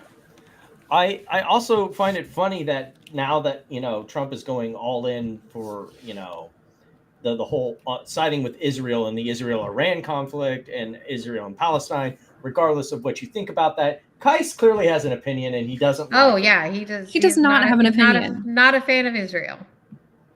Kais is just copy pasting ChatGPT. Yeah, to do his opinionating for him. Like you can tell by the M dash, right? The long dash. Like that's one of the clear signs that you're using ChatGPT. Not only that, but like messages like this. This is not how he talks. So well, duh. Like he used like AI to make some of the videos that he did. So I have no doubt that like he used ChatGPT or something for that. But I have no doubt that that's a ChatGPT communicating beliefs that he holds for him. We also got one last thing in this doofy saga. I guess he was on Fox Business for 4 minutes to talk about this whole saga. Well, not even 4 minutes, 47 seconds. Jesus. Is calling on Powell to resign.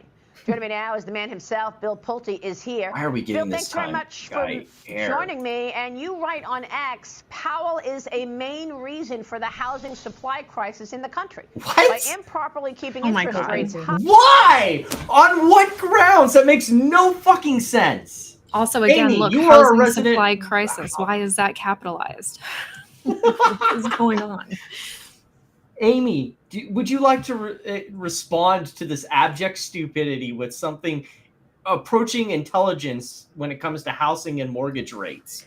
And another M dash. Okay. Go I mean, like his line of thinking is that higher interest rates are keeping people from selling their homes or buying. Well, and the issue isn't just higher mortgage rates. The issue is housing prices. Mm-hmm. Housing prices are still basically still at peak levels. So, I mean, and also a matter of like supply where, like again, Amy, from my understanding, I mean, when like it comes to housing supply, it's very regional.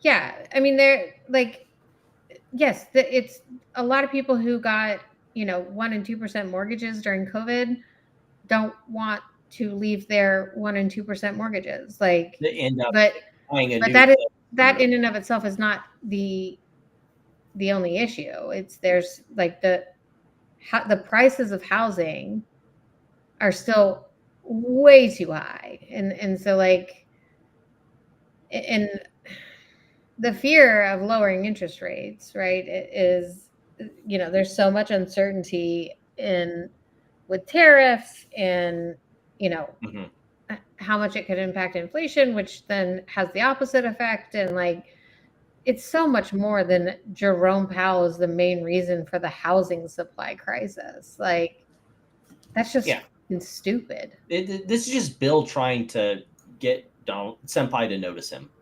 Right, and Trump did the same exact thing in his last term too. He was like trying to bully Powell into lowering rates. Is trapping homeowners in low rate mortgages what and choking off existing home sales? Why? Like, what's the problem with being in a low rate mortgage? To say that you're trapping people in home, like, please trap me in a low rate mortgage. Yeah, I know. Trap me in a ZERP level interest rate for my mortgage. A,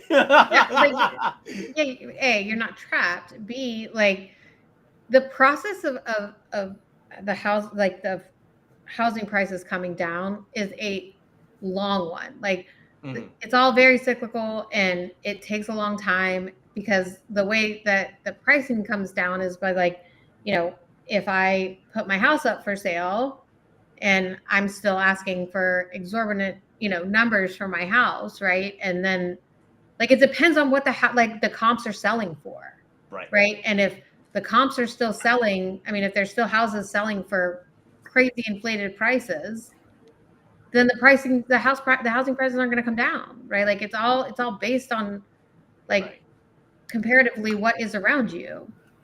It's not mortgage rates, like, and I don't think anybody is like, man, I really wish you would lower these interest rates so that I could get out of my, you know, I'm so trapped. Yeah, this trap of a 2% mortgage rate. Like, what the fuck are you saying? And I would go on to say that all this banter that Bill is trying to help, you know, Donald to deal with is, it has nothing to do with like anything housing related. It has everything to do with the fact that that you know, you've got the problems with a potentially weakening economy because of the tariffs, and they want lower interest rates so they don't have to deal with the economic consequences of that. He wants lower interest rates because he doesn't want to pay as much interest on the fucking debt. That's Who it. does? Trump. Oh, okay. I thought you meant Plute. I'm The like, only I don't reason think Trump is Plute putting knows pressure on anything Powell to about lower that. rates is because they're Why paying, does that even matter? The only person that would like, because the U.S. is having to pay the higher interest rate on the debt. okay. Like, what was it last year? Was it like $1 trillion or like This something just insane? seems like problems for people who don't understand economics 101, but okay. But that is why Trump wants Powell to lower rates. It doesn't have anything, like, Trump's reasoning for lowering rates doesn't have shit to do with people being trapped in 1% and 2% mortgage borrowing rates. money. Like, don't pass a budget bill that increases the budget. There's a starting point. It's a starting point, but like Trump's only concern is that the U.S. stops paying as much. I mean, this just US seems debt. like very short-sighted, because if the real issue is that he's just worried about having to pay the higher interest rate, and that's solely it. Like, if that's it, that's really dumb, because the answer is, if you're really worried about the interest rate, just lower the debt. And second of all, like, how do you lower the debt? Just what do you mean? Like stop spending so fucking much. Like that's like the debt is at such ridiculous levels. Like this isn't even like a real conversation to have. Because at the end of the day, you can't have a real like conversation about America paying its debt down. Are you serious? What I'm saying, I mean, is, I get your point. Like that, like is I get your point. Don't add to it. Like, sure, of course, don't add to it. The government spending is out of control. I get your point, but like the most thing that he has control over is how much the U.S. is spending on interest. Trump, right? And that comes directly through comes directly through Jerome Powell. I'm just saying it's irrelevant at what rate it is, because at the end of the day, the government just issues to pay the only underlying factor that economically is hindering anything to do with it is trust in the American economy and trust in the American government. Like, the interest rate should be a function of like economic factors that the Fed deals with. Like, correct. It shouldn't have anything to do with America paying its debts, because it can pay its debts one way or the other. Either it pays them through taxation or it pays them through a different form of taxation. It's called inflation. They'll just print more money. So yeah, like, this Trump is selling it as a cost saving measure. I just think it's silly, backwards ass understanding of economics. But I mean, if that's what he believes, I mean, knock yourself out. This is an incredibly stupid statement. Oh, Jerome Powell is trapping homeowners in low-rate mortgages and choking off existing home sales. Like, makes no sense. It's so fucking stupid. Like, it just really is. Do we get a statement from him after this? Jerome Powell is trapping homeowners in low-rate mortgages and choking off existing home sales, directly fueling the housing supply. I want to hear him respond to this. I want to know what he comes up with. What do you want to see happen here? Well, Biden had this crazy inflation, and President Trump This is copying all of the Trump talking points. He has nothing original in that empty ass fucking head of his. Not a single fucking thing. That's what he leads with. And crushed inflation, Maria. He still has interest rates way too high, and they're not reflective of the great work that President Trump has done. So Fed Chair Jay Powell, he either needs to lower the rates or he needs to resign. That's it. He's so annoying. That's it. Okay. Like, he doesn't even say why. He doesn't even explain his statement. No, that's it.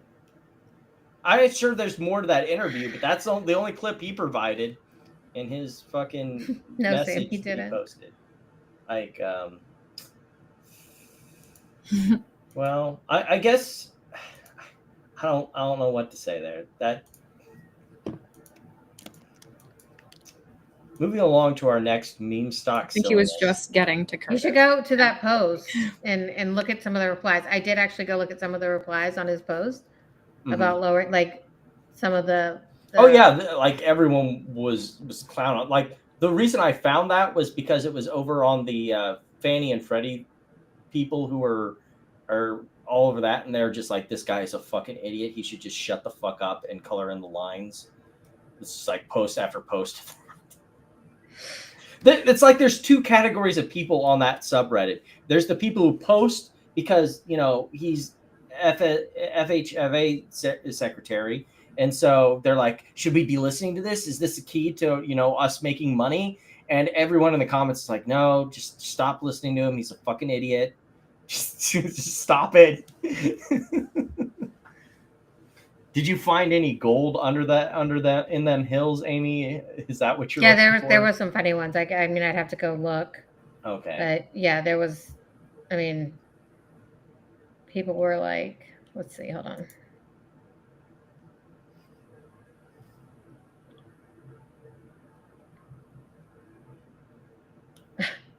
Oh, his pinned post is inflation is 2%. Jerome Powell is keeping rates at 4.5%. Explain that. You can't. Well, it's growth and inflation expectations. So if the economy's still doing well, then the rates remain high. That's how that works.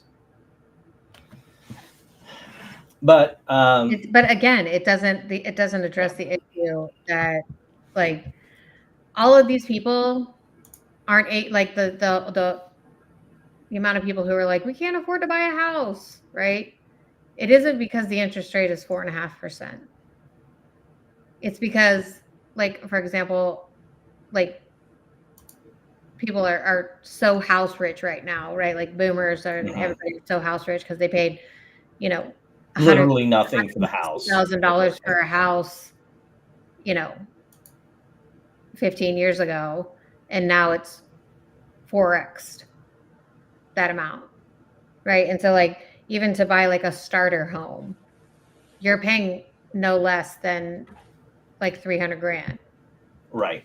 For like just your beginner home, and that's why people can't afford to buy homes. It's not because the interest rate is 4.5%. Well, I think it's that combined with that, right? Like the 300, whatever. I mean, I think it's both, honestly. So moving on to our next meme stock thing. No, he's a lot of momentum for Jay Powell's resignation. Like, this is, where have we seen this before, guys? Trump's last term. When Pulte was talking about virtue. Yeah, like, all of Pulte's. Like, I knew where Amy was going. The same game he ran. Yeah, that he was running before. It's the same playbook he plays whenever he needs to go after someone. Mm-hmm. Virtue, I demand virtue be sold. Brandon Jones is such an evil, evil person. He's been doing evil, evil things. Trust me. Mm-hmm.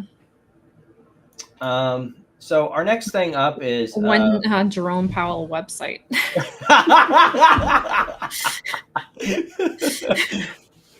JeromePowellLawsuit.com. Oh, Darth Powell. Okay, so he replied, let me explain basic economics to you. Higher home prices are bad for an economy. See, that's what I'm saying. Blocked. Like, it's the higher home prices, right? And then, like, and lowering the rates too soon will can only spur reinflate those inflation. potentially. Exactly. People will So just yeah, this increase is the same prices of shit their I was houses. saying. Like it's the And prices that of homes. And that gets back to what I was saying earlier, that like it's growth and inflation expectations. They're only talking about inflation's down. Why do we care? It's like, but is the economy doing well? Because if the economy's doing well, if these his own brother replied with, "Affordability is killing home buyers." The one who yeah, Stephen, that Stephen Pulte family. Yeah, that's Stephen Jesus. Pulte. Yeah, his brother. Oof. When your brother is dunking on you, you know you're. Well, he says it's totally reckless to level. keep rates where they are. Mortgage rates were 3% and went to 7%. This is crazy. This crushed affordability. Inflation is down. Mortgage rates and interest rates need to come down. Jerome Powell is doing a great injustice to this country. And his own brother said affordability is killing home buyers. Yeah. I mean, that's not like, I think everyone except for this fucking moron sees it the same way. Is a paid stooge to not understand the issue and just spout, establishment talking points. At this point, he got what he wanted. He gets to pretend to be the big boy on campus while still being the littlest boy on campus. Well, yeah, and I mean it's the tenure, right? That affects, like, it's just crazy. Well, yeah, and what affects most of those rates for like loans are on the long end, which the Fed has the least control over. The market controls those rates for the most part. Oh God. So anyway, fucking baggies. This and the stock market are holding me back. No. So speaking of baggies, and our transition over to AMC stuff, we've got Ethan's lawsuit. He was waiting on getting information back. He was wanting, we discussed last time in his letter, he was wanting, I believe, photographs of certain of the officers so he could properly identify them, so he knew which to serve. And at this point, Ethan wanted photographs? Yeah, so he could identify. Don't give him photographs. Well, don't worry. We won't need to worry about that, because while the magistrate judge was dealing with this, the actual district judge, so magistrate judges are like, they're judges, don't get me wrong. Real quick, back on Pulte, because we were talking about this. I don't remember who. I think it was us. He is chairman of Fannie and Freddie. Yes. Yeah. Not just Fannie's. Like, did we have that conversation here? Yeah. He did that. Didn't y'all say it was just Fannie? Yeah, he did that for himself to line his own pockets. No, I know, but I thought, somebody said, I think it's just Fannie Mae, and I was like, no, it's both. No, it's both. Yeah, you're probably on a space or something. Maybe. Wasn't here. Sorry, go ahead. But so magistrate judges, I don't want to call them JV judges because they're still judges, but basically they're overseen by the district judge of the court. And on certain cases, there's different district judges for the magistrate, depending on the judge. So while the magistrate judge was still going through this case, the district judge. Corex, you kind of missed the best one. What? Sorry, you told me to go look, and now I'm looking. But Peter Schiff replied to him. No! Peter Schiff replied to, he said, as chairman of Fannie Mae and Freddie Mac, I can tell you that Jay Powell is hurting the housing market by being too late to lower. Peter Schiff says he needs to hike rates. Housing prices are still too high and need to come down so more people can afford to buy without taking on huge government guaranteed mortgages. Fannie and Freddie should be abolished along with your job. Oh, get him! Get him! Anyway. And then, no one's going to be buying a house if prices come down due to hiking, unless you mean the rich people, because hiking rates to bring down housing prices means putting the economy into recession or depression. No, rates getting cut means that we're already there. But anyway, small quibbles. But that's crazy. Yeah, there's some gems like in his tweets. So I'll just start screenshotting them as I read them, so we don't have to go back and forth. We mentioned MMTLP briefly earlier. Not Curtis. No, she said, did Pulte mention MMTLP or Curtis? No. You didn't. Nope. Dang it. But so you're my boy Blue. The district judge decided to intercede on behalf of the magistrate judge and dismiss Ethan's case. Perfect. I'm not going to go over the whole thing. I might do it in a separate stream later, but basically disintegrates his whole case on first grounds that you already brought this up in a state level court. You don't get to ask mommy if you don't like what daddy told you. On his First Amendment claims, one was that. What was that? I bet he was so mad. I said, I'm sorry, I missed that. Yeah, I know, right? I want to be a fly on the wall when he received this in his mailbox. Judicial immunity that a judge. He was walking around pissed, you know, that. Making phone calls, trying to report everybody. Like, how dare you? A judge. Like, can I call you and record it just so I can get it out of my system? Judges, the judge and the prosecutor are exempt under immunity, and when they're acting out their official duties, you don't get to sue them over stuff like that.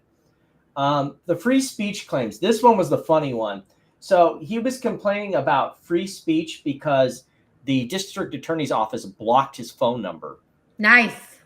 And the court said, no, that doesn't count because a phone line, even if it's to a public official, is a non-public forum, and they can control speech so long as it is not viewpoint discrimination. Get fucked. So if you're being a harassing piece of shit, they are fully entitled to blocking your phone number. And I think there was even one footnote where they said, and even then it doesn't matter because plaintiff admits that he used star 67 to go around the block. So all the homies hate Ethan. I know, he's on a payphone. Like the last one in New York. So he's like, 1 second, I gotta find a dime. So there is also an update on his state level criminal harassment case. The first trial date was continued. We will get another trial date in July. It's really weird trying to follow it on the state website as to what's going on. They don't even give you annoying. So we'll hear more about that. He's not been found guilty of anything yet, but I don't see him worming out of this one. He does now have a new public defender, though. He's not trying to do this on his lonesome. Let's play a game. All Americans. Public defenders Ethan burns through. Yeah, they don't know what they're getting themselves into yet. That's who's on the phone. I feel like we're gonna probably see some filings about like, can I get off this? Like filing saying like, can I be removed from this, please? Yeah. Like, well, he's already eliminated one in this case. Well, probably because he thinks he knows the law better than them. Probably. That's usually how it works with Ethan. We do have an update in the AMC litigation dealing with the first lien debt holders suing them. The oral arguments date has been pushed back to August 11th as both parties admit that they're working on a settlement. Surprise, surprise to no one. Because we've already said that this was probably the likely outcome, that they're going to look for some sort of settlement here. Because at the end, if like any sort of judgment came down in favor of the creditors, which I'm pretty sure it would be, see y'all in bankruptcy court. So yeah. Wait, AMC's asking for a settlement? Both. It doesn't say specifically who engaged it. It says that both parties. Well, I mean, I thought the first lien said engaged. Like this is what we'll take, right? I mean, like the first lien isn't going to take anything less than getting their collateral becoming back. First lien again.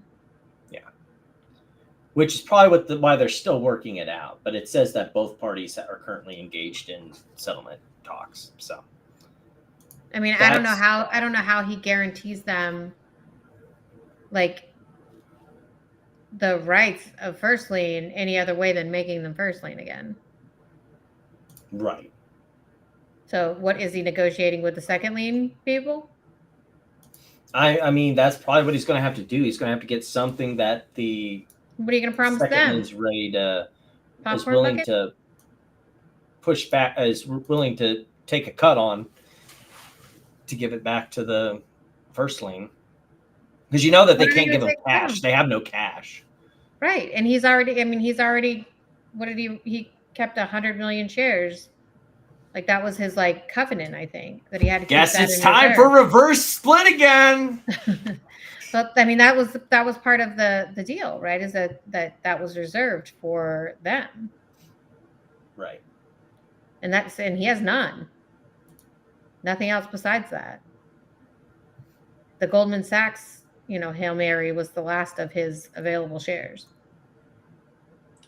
So we do have. I can't remember Platinum. Did we bring up last time the motion to dismiss in the quantum case?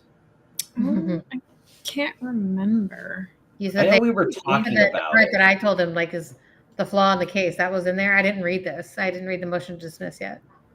Oh, I'm pretty sure I bought it. Yeah. So I don't want to go into like I know most of the arguments that you talked about last time, Amy, are still in there. So if you want to go over those, Which is what, my tweet? I sent. so. I mean, I sent that to the CEO. Now I've been blocked because I asked about the dividend being based on this lawsuit. Yeah, that also not a fan. was brought up in this lawsuit. I find it funny. Like I can't remember where it was, but they brought out that they now have a new kind of sort of scheme of offering, and yeah, I'm sure the judge will find it will proceeds tickle his from this lawsuit, right? Yeah. They put it in the filing. That's the tweet that got me blocked. I was like, wait, you're basing this special dividend on the proceeds from this lawsuit. Like I quote tweeted my tweet with the showing him the flaw in the logic and said, you're basing it on this? Oh, here it is. Just days ago, Quantum shifted its business model yet again and is now marketing a financial instrument that will grant investors a pro rata portion of any damages recovered in this litigation. I'm sure the judge will be just tickled to know that. I mean, it's wild. It's so wild. And this isn't like... Yeah, they call them out on a lot of things. This is the dividend, right? He's already promised portions of this to Sportscoat LLC, which has given him money. And he won't even say like what percentage Sportscoat LLC is going to get, or who is even behind that. He won't even say that either. That's what got me. Like, how do you make this a special dividend? You've already got parts of this like divvied out to other entities, and nobody knows what amount, nobody knows how much. So like, what is like just putting? We're going to issue a special dividend based on this maybe $700 million lawsuit, like, and you're not giving any breakdown of what it's based on, what the actual profit sharing is. Like, this is so fucking shady, bro. Well, I'm not going to go over the whole things. I'll have to probably do a time where either we just focus on it or I just do an edited video. I actually did do. Oh wait.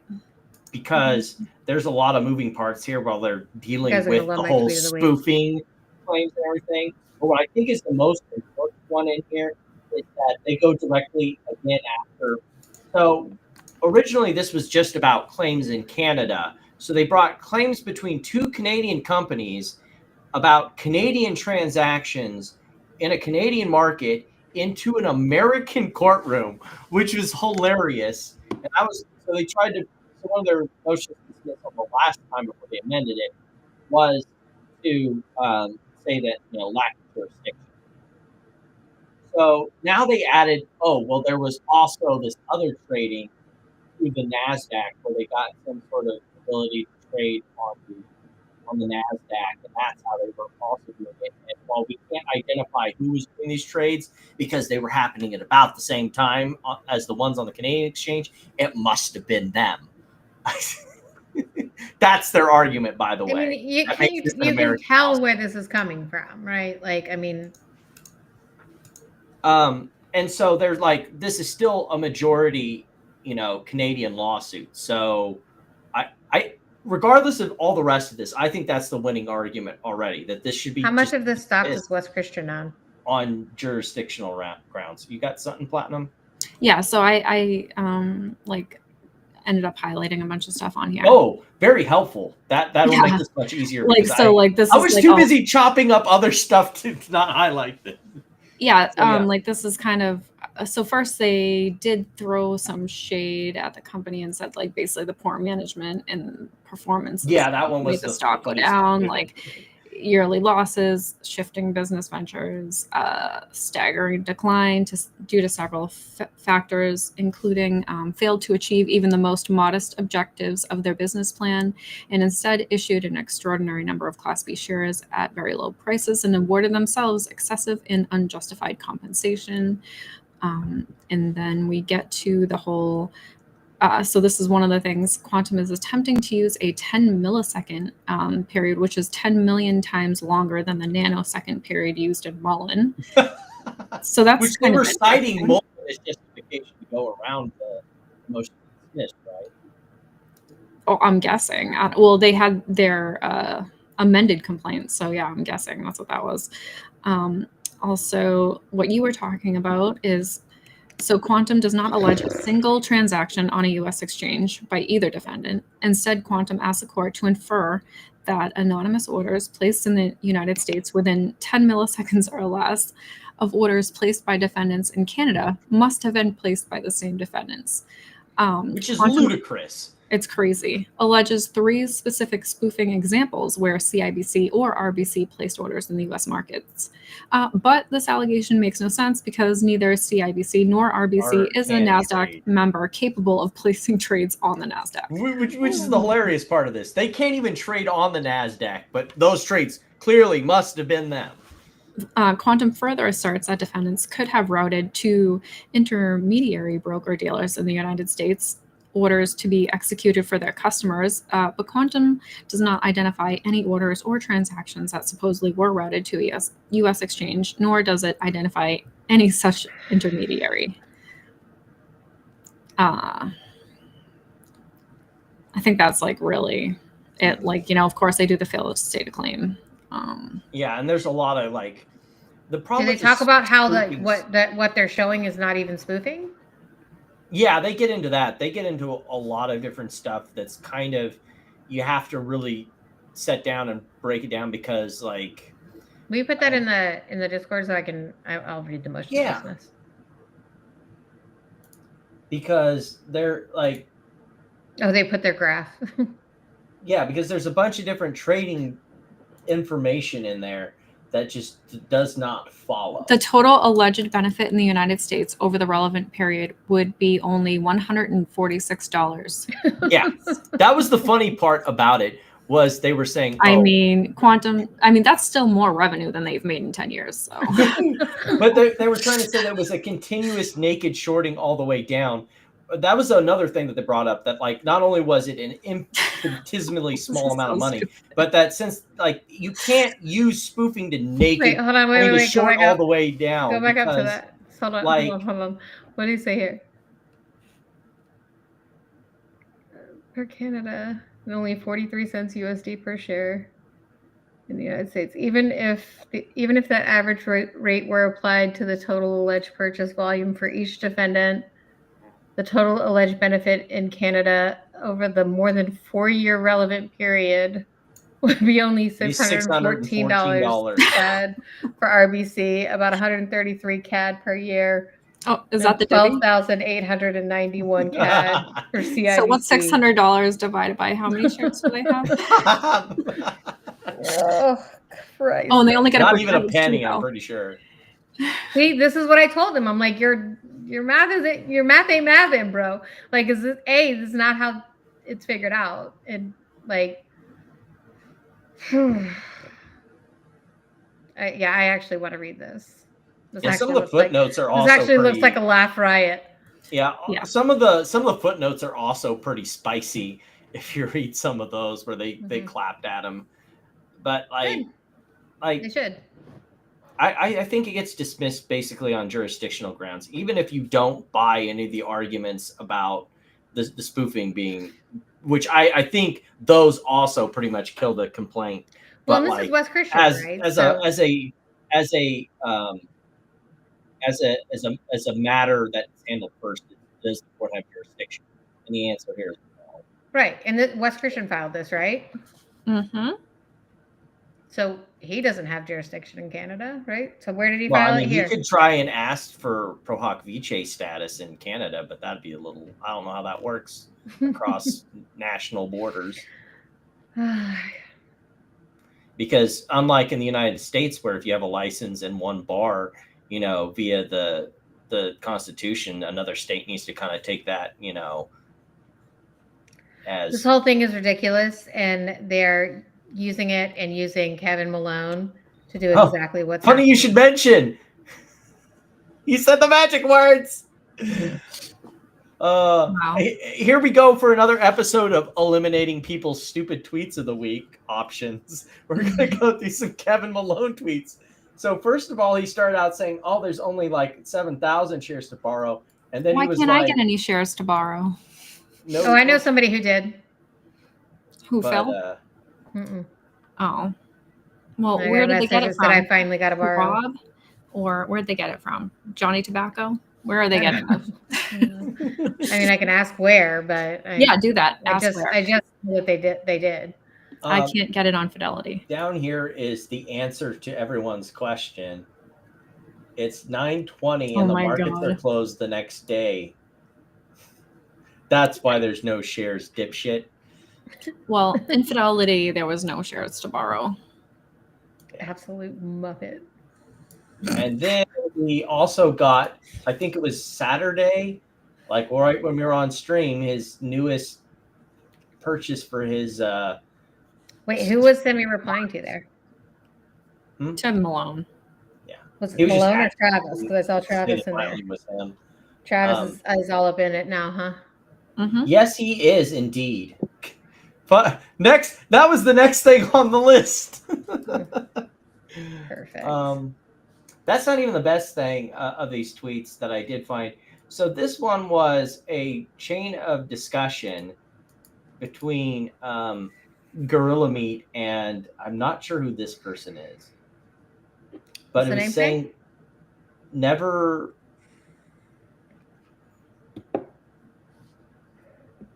Never odd or even. Yeah, there you go. Thank you. For the help. You're welcome. So that this wasn't our dear CEO's first scam. Oh, shocking. I'm truly shocked right now. Me too. I can't believe it. I can't believe it either.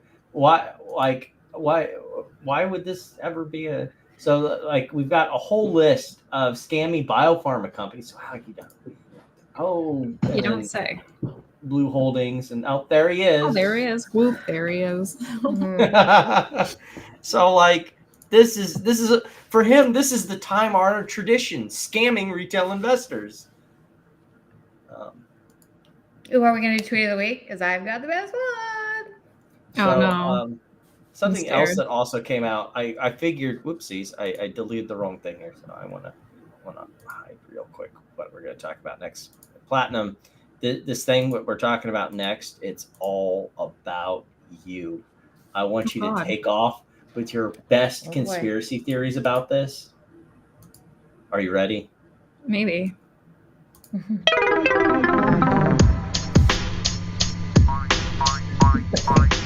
Ooh, yeah. What? Holy what is in there? Why would you need two of those?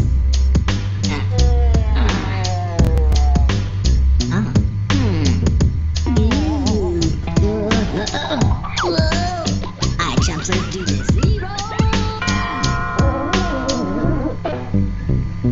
Chickens. I can't feel my tail. Yeah. All right. I mean, beats me, honestly. Like, you would think maybe they're going to do like arcades or something. Like, they're going to put It would be an interesting way to do things, but like there's nothing here to work with. You would think, but then it's like, I mean, they're finally going to shift to online gaming. Like, it's about time. But they let go of those trademarks. Unless they're going to start with a new name. So, yeah, I'm not sure. I don't know. It's hard to know. Like, at first it's like, okay, are they going to do something and add something maybe to the store? But then it's like, they're trying to like eliminate stores. So I don't think so. and there's a lot of references that are clearly meant to target the meme stock demographic in there. Oh, I mean, it's marketing. That's what, Lambos and pole dancing? Lambos, the push start arcade, which is clearly trying to play on the whole PSA memes. You've got the knockoff Wendy's in the background. Like, how many more like Reddit jokes would you like to squeeze into this thing? All of them. What's the? Okay. I guess we'll find out. Yeah, I signed up just out of curiosity to the whole you can sign up newsletter thing. There's there was originally a link where you could, with the video, where you could click it and it would send you to like this newsletter thing that, if there's an update that it would email you. Yeah. I pulled that one off of YouTube, so it was just a YouTube video of it. But if they do something cool, but like this is like so nothing. I remember signing up for like the whole NFT thing. Aren't they a Bitcoin treasury now? That is something that they do. Flash games on their website. Nothing name brand, just old Atari stuff like Centipede and Pong. Well, will you have to buy like GameStop bucks or something? Like V-Bucks? Well, the problem is that Flash does not work in Web 2.0 anymore. That's the reason my Homestar Runner is kind of jank now. Our next thing on the docket in-app purchases is probably not the worst idea. I mean, yeah. Our next thing up is we do have an update in the Honey lawsuit. A bunch of people dropped out of it now that we have our lead plaintiff. We do have an update from Gamers Nexus as to why they dropped out. There was some tomfoolery in there. They also had mentioned that apparently PayPal is not the only one facing a lawsuit like this.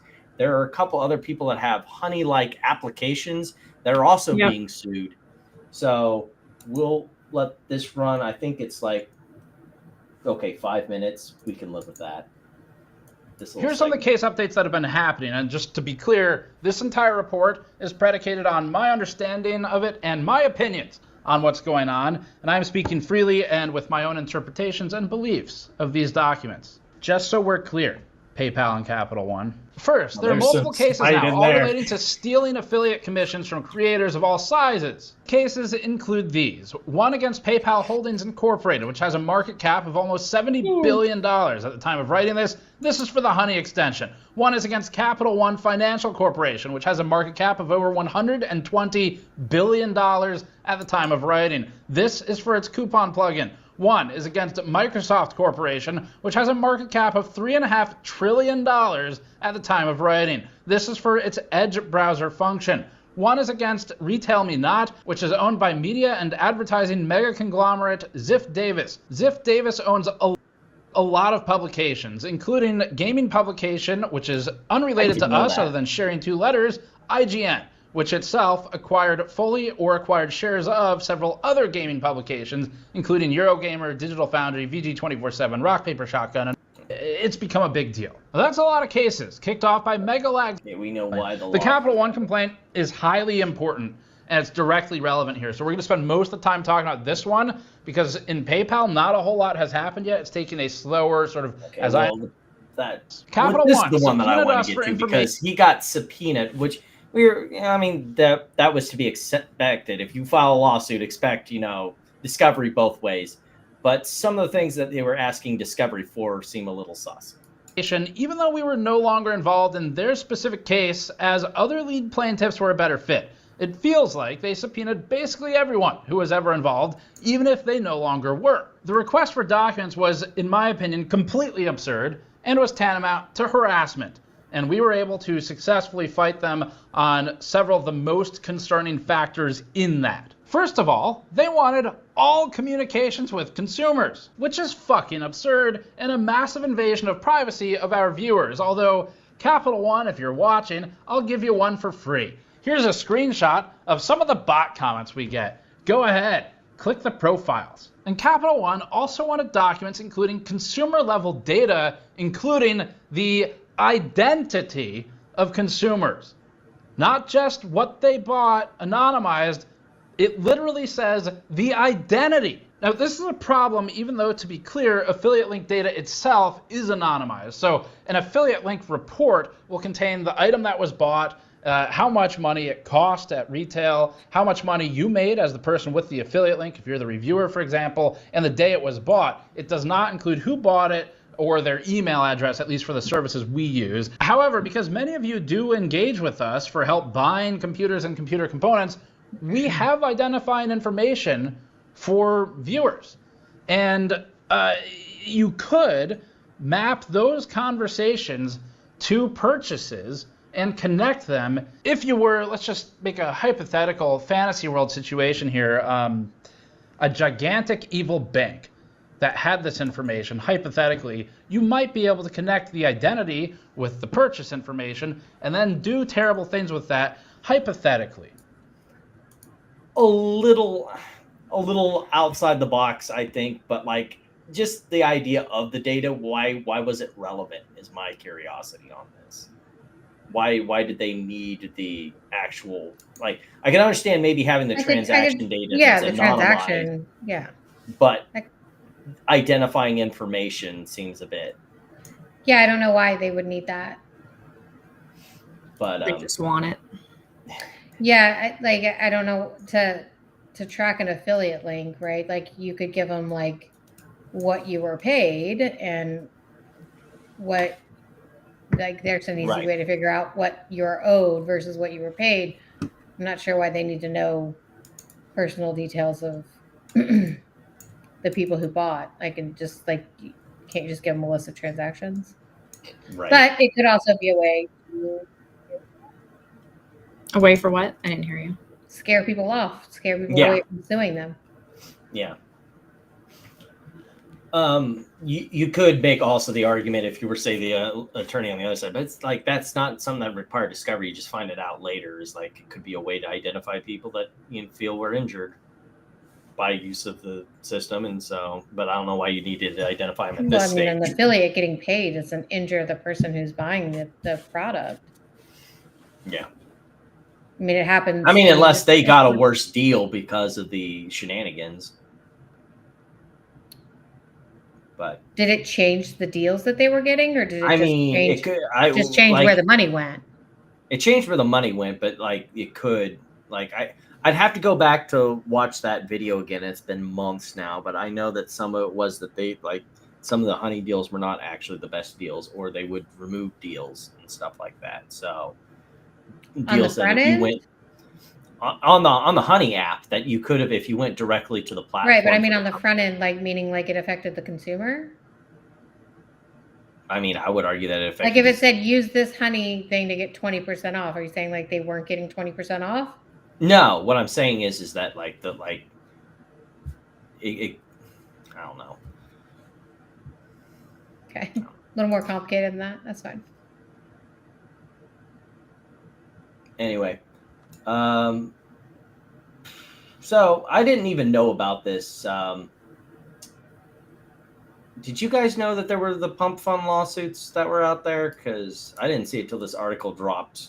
That was the 19th, so that would have been lawsuits for what? Thursday. Let's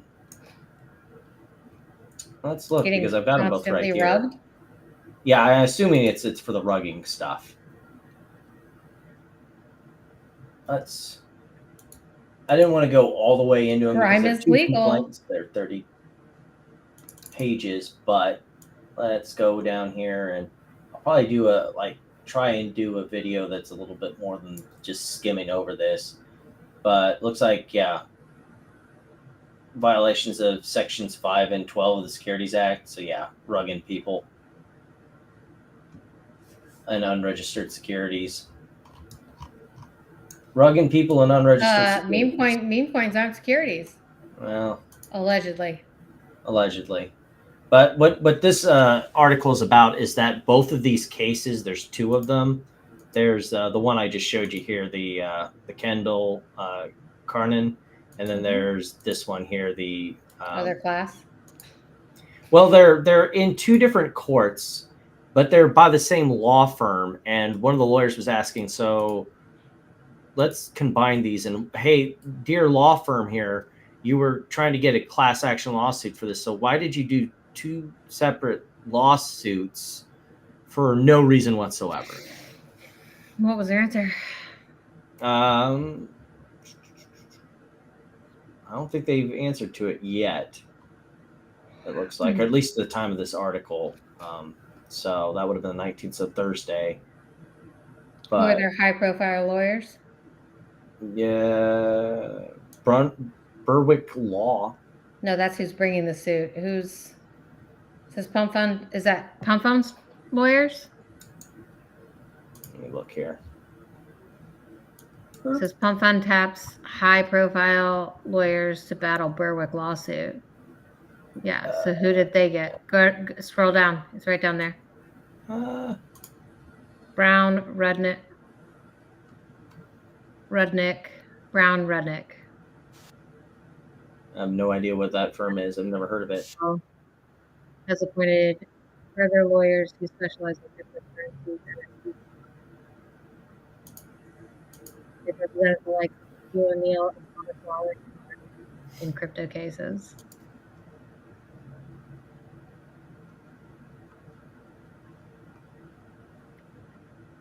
And almost missed the deadline to respond to the complaint. Lol.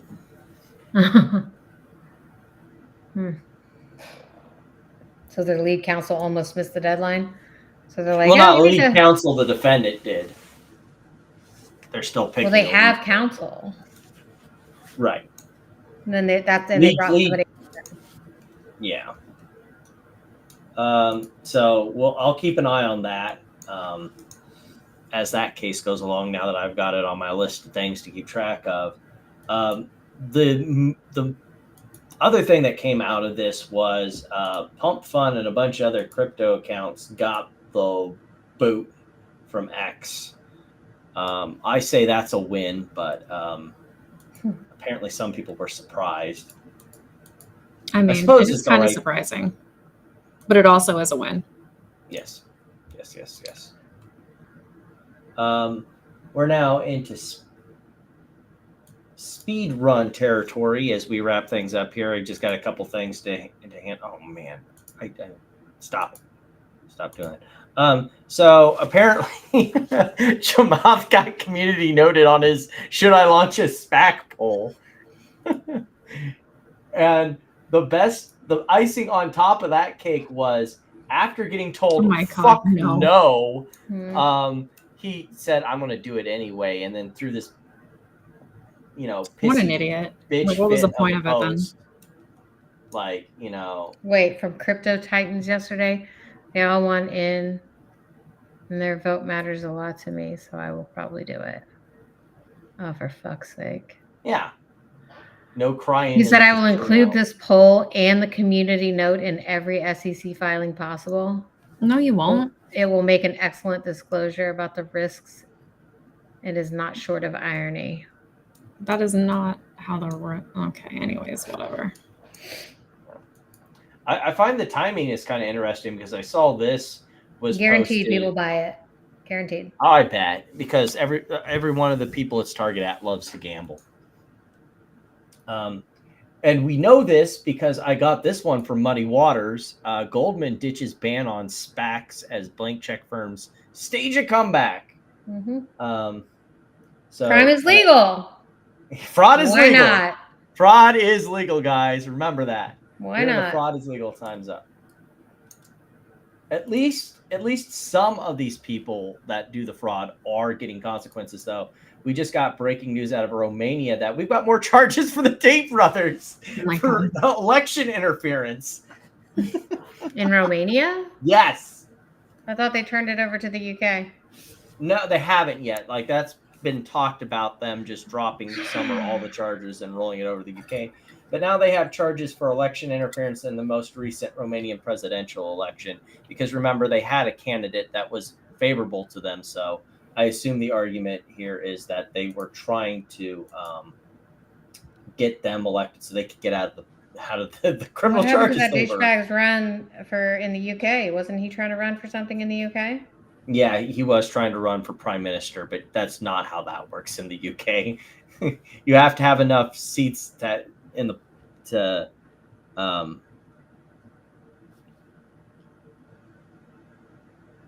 not sure where. Okay. I was just sorry. I was looking at the chat. Yeah, I was looking at that too. Like where I don't. I was trying to figure out where it was on Not topic. not really on topic here. But thanks for stopping in. Romanian authorities have launched a criminal investigation against Tristan Tate's younger brother, Andrew Tate, on suspicion of illegal interference in Romanian elections. According to judicial sources, the investigation concerns Tristan's alleged attempts to influence the electoral process as an American citizen, which may constitute serious violations of Romanian criminal law. More to follow. And one last thing. I believe last week we talked about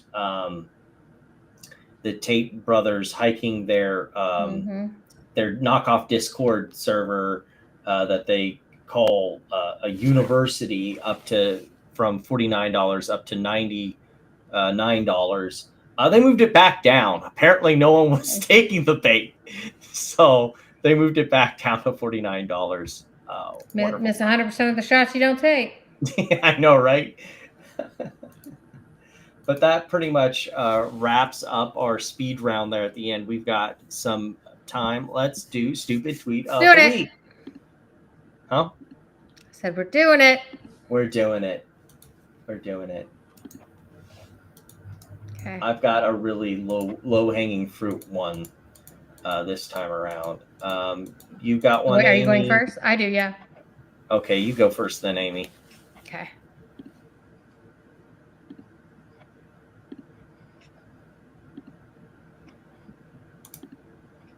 Ew!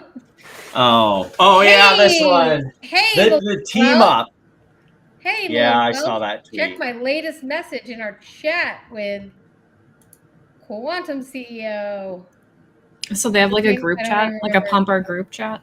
I could believe it. Let's grow. Like, of course, of course. Well, because you can see the pumping happening with Quantum, so. Of course, these three are in a fucking group chat. So I quote tweeted that and put when the scammers tell on themselves. Like, hey man, we see what you're doing over there with Quantum. Can you help us out over here? Yeah. Can you help pump our stock, please? Please. Perfect. All righty. Malone's becoming the new Zach Morris. Aren't they like preventing except he's people from buying GNS? Is who preventing people from buying GNS? Fidelity and like other brokerages. He was making some sort of argument like that, but he's also been pushing around the Fidelity's insolvent nonsense again, which is well, yeah, so stupid. Okay. Well, that was mine. Maybe that wasn't as maybe that was a little more anticlimactic than. Well, I've already seen that, so yeah, laughed at it. Yeah. We couldn't sell it for you. Wait, are we supposed to be finding tweets that you guys don't see? No, that's gonna be hard. No. Or it's just our enthusium had already. Like I don't like this stipulation. If it was the first time that I saw it, I would have laughed, but. So you got one for us, Platinum, stupid tweet of the week. Yeah. So I don't know if you guys know this account, but here, when you pull it up, they are LARPing as an M&A lawyer. Oh, the best. Is that the guy with the bankruptcy books? Is this who I think it is? I think I maybe. Can you see it? Is someone acquiring the I don't see it. Yeah. Oh, there. Hey, there it is. It just didn't give me the drop thing. Yep. Yeah. So yeah, I'm an M&A lawyer, an entrepreneur, Sure an you investor, a father, and an Oh yeah. I've seen this guy. What is it? Black merger? Yeah, I've seen this guy. He's just full of shit. So here's a nice, lovely one here. No, I'm not accusing anyone of lying. I'm pointing out that in any complex Chapter 11 process, especially one with high public interest in market speculation, I'm sorry, what? Transparency and Speculating. there's no market. Transparency and procedural fairness matter as much as the outcome. It's not about one redaction or one judge's comment. It's about the broader structural incentives and the context in which equity was canceled. Shareholders were given notice, yes, but we both know that notice does not equal clarity. Many learned of cancellation, also me, after the fact via brokers, in the language of allowed access, created confusion even among professionals. That's not. They told him like how much time? Like a month and a half in advance? Okay. At least August 1st. Yeah. And second of all, we know from Delaware, if you were getting your notice through your broker, what was that again? You take that at your own risk. You swim in the pool at your own risk if you have your shares beneficially owned instead of DRS. Isn't that how that works for notice? Oopsies. Well, they noticed the you company put it with in the all 8K. their filings. Yeah, exactly. They noticed you through the 8K that they filed before the shares were canceled. So it was in all of their filings. Wake up. As for sealed filings, the existence of sealed exhibits in relation to litigation claims and adversary proceedings has been confirmed in the docket. He's such a liar. Whether they affect equity is a different matter. They don't. But your claim that there's nothing sealed of interest is simply incorrect. So no one's calling anyone a liar, but skepticism. Is this Jake LARPing? No, I think it's. You know what? I honestly at first thought it was Sal because he mostly only replies to Sal, but I'm not blocked, so I doubt it. Or is it that AJ guy maybe LARPing? Somebody's LARPing. I don't think it's AJ either. Like, I don't think he would need to LARP this much. So no one's calling anyone a liar, but skepticism in a market that has burned investors before isn't delusion, it's due diligence. Oh my God. Ugh, that was painful to read. Yeah. Mine's kind of, like I said, low effort this week. So are you going for a Kevin Malone one? No, I already spent all my Kevin Malone load earlier. Oh, my Kevin Malone. This is kind of a 2-for-1 tweet here. So we've got they've got the same theme, so I consider them one tweet. So we've got Netanyahu. Hundreds of thousands of AMC, GME, Bed Bath & Beyond, and MMTLP investors may or may not be persuaded to your side simply by you exposing the fraud and daily crimes of the SEC, FINRA, and the DTCC. As if fucking that. Be persuaded to your side? Yeah, like I don't. What does that even mean? It's a great question. I don't know. The other one on this 2-for-1 deal is my hunch is this like their side against whom? Against the evil deep state. I don't know. You're asking the wrong person to interpret idiot. I don't do it well. The other one is my hunch is this shit going on in the Middle East is tied to GME and Bed Bath & Beyond situation, but I'm not sure how yet. Oh, good luck with that. Yeah, I know, right? You're gonna hurt your brain. We have the poll up on the YouTube side. If you're on the X or the Twitch or the Rumble side, we will take voice vote in the chat. Either Amy Platinum or myself, whichever one you thought won tonight. In the meantime, while we're tallying votes, give them a little time to put in their responses. What do you think is the silliest of our meme stock things tonight? We got the MMTLP stuff. We got Jeff Kurzon that was coming and stuff. Let's see here. What other meme stock? We didn't have a whole lot of meme stock stuff. The quantum thing's pretty good. The quantum lawsuit is definitely. I need to read the motion to the whole $600. Like, I need to read it. So. And the fact that that's the dividend, like, give me a break. Yeah. Yeah, it's weird that AMC has become practically mundane. I did skip over something that I may do on an extra stream if I feel like doing just showing everyone how much I suck at War Thunder one night only.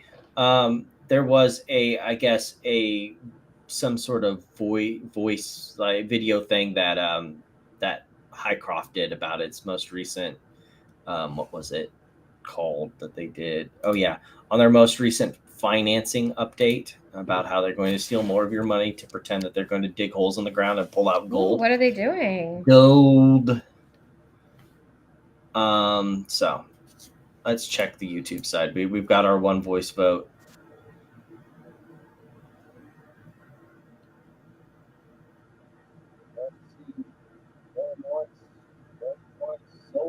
Wins. Nice. What? I'm the winner. Yay! My headphones, I think, died. Yeah, I think it was. Yeah, I think they're dying. I couldn't hear you. Yeah. Yeah, because you can hear me over the 1 second. Ugh. We went too long. That's what that says. Corax, let me introduce you to multiple headphones. That's expensive. This is true. You can get them on eBay though. So yeah, that'll do it for us tonight. Thank you all for joining in. We had actually a significant audience for some parts of the time from Rumble. Much appreciated. Happy to see you every Thursday. Not Thursday. Woo, no, not doing that. No, Saturday night. Next Saturday night, we will be having Running from Bears on, and we'll be talking about some balance sheets of some really shitty companies and how you can find shenanigans in balance sheets by reading the financials, which you should do regularly if you're going to invest in individual stocks. So, yeah, especially shitty ones. Which should be fun. Especially shitty ones. Ideally, you don't invest in shitty ones like some of the idiots we show on here regularly. But yeah, like Jake should tune in so he can learn the difference between a balance sheet and a cash flow statement and all of that, right? Like an income statement. Like they're all totally different, Jake, believe it or not. That reminds me of what was it? When I posted the Kurzon video, when someone posted in the comments when the judge said interest, did he say it with a little case I or a capital I? Because I heard from Jake that matters a lot. And I said it's in the bankruptcy superposition. It's both lowercase and uppercase at the same time. Did they have a legend or something we could look at with the capital letters or? No. It was a capital I. He pronounced it. Perfect. Capital I interest. All righty then. Well, that's the only way to do it. That's what the law books say. Well, that'll do it for tonight. Amy, any closing thoughts for this evening? Have a great rest of your weekend. Yeah. Anything for you to close us out, Platinum? Well, hopefully this war ends soon. And that's it.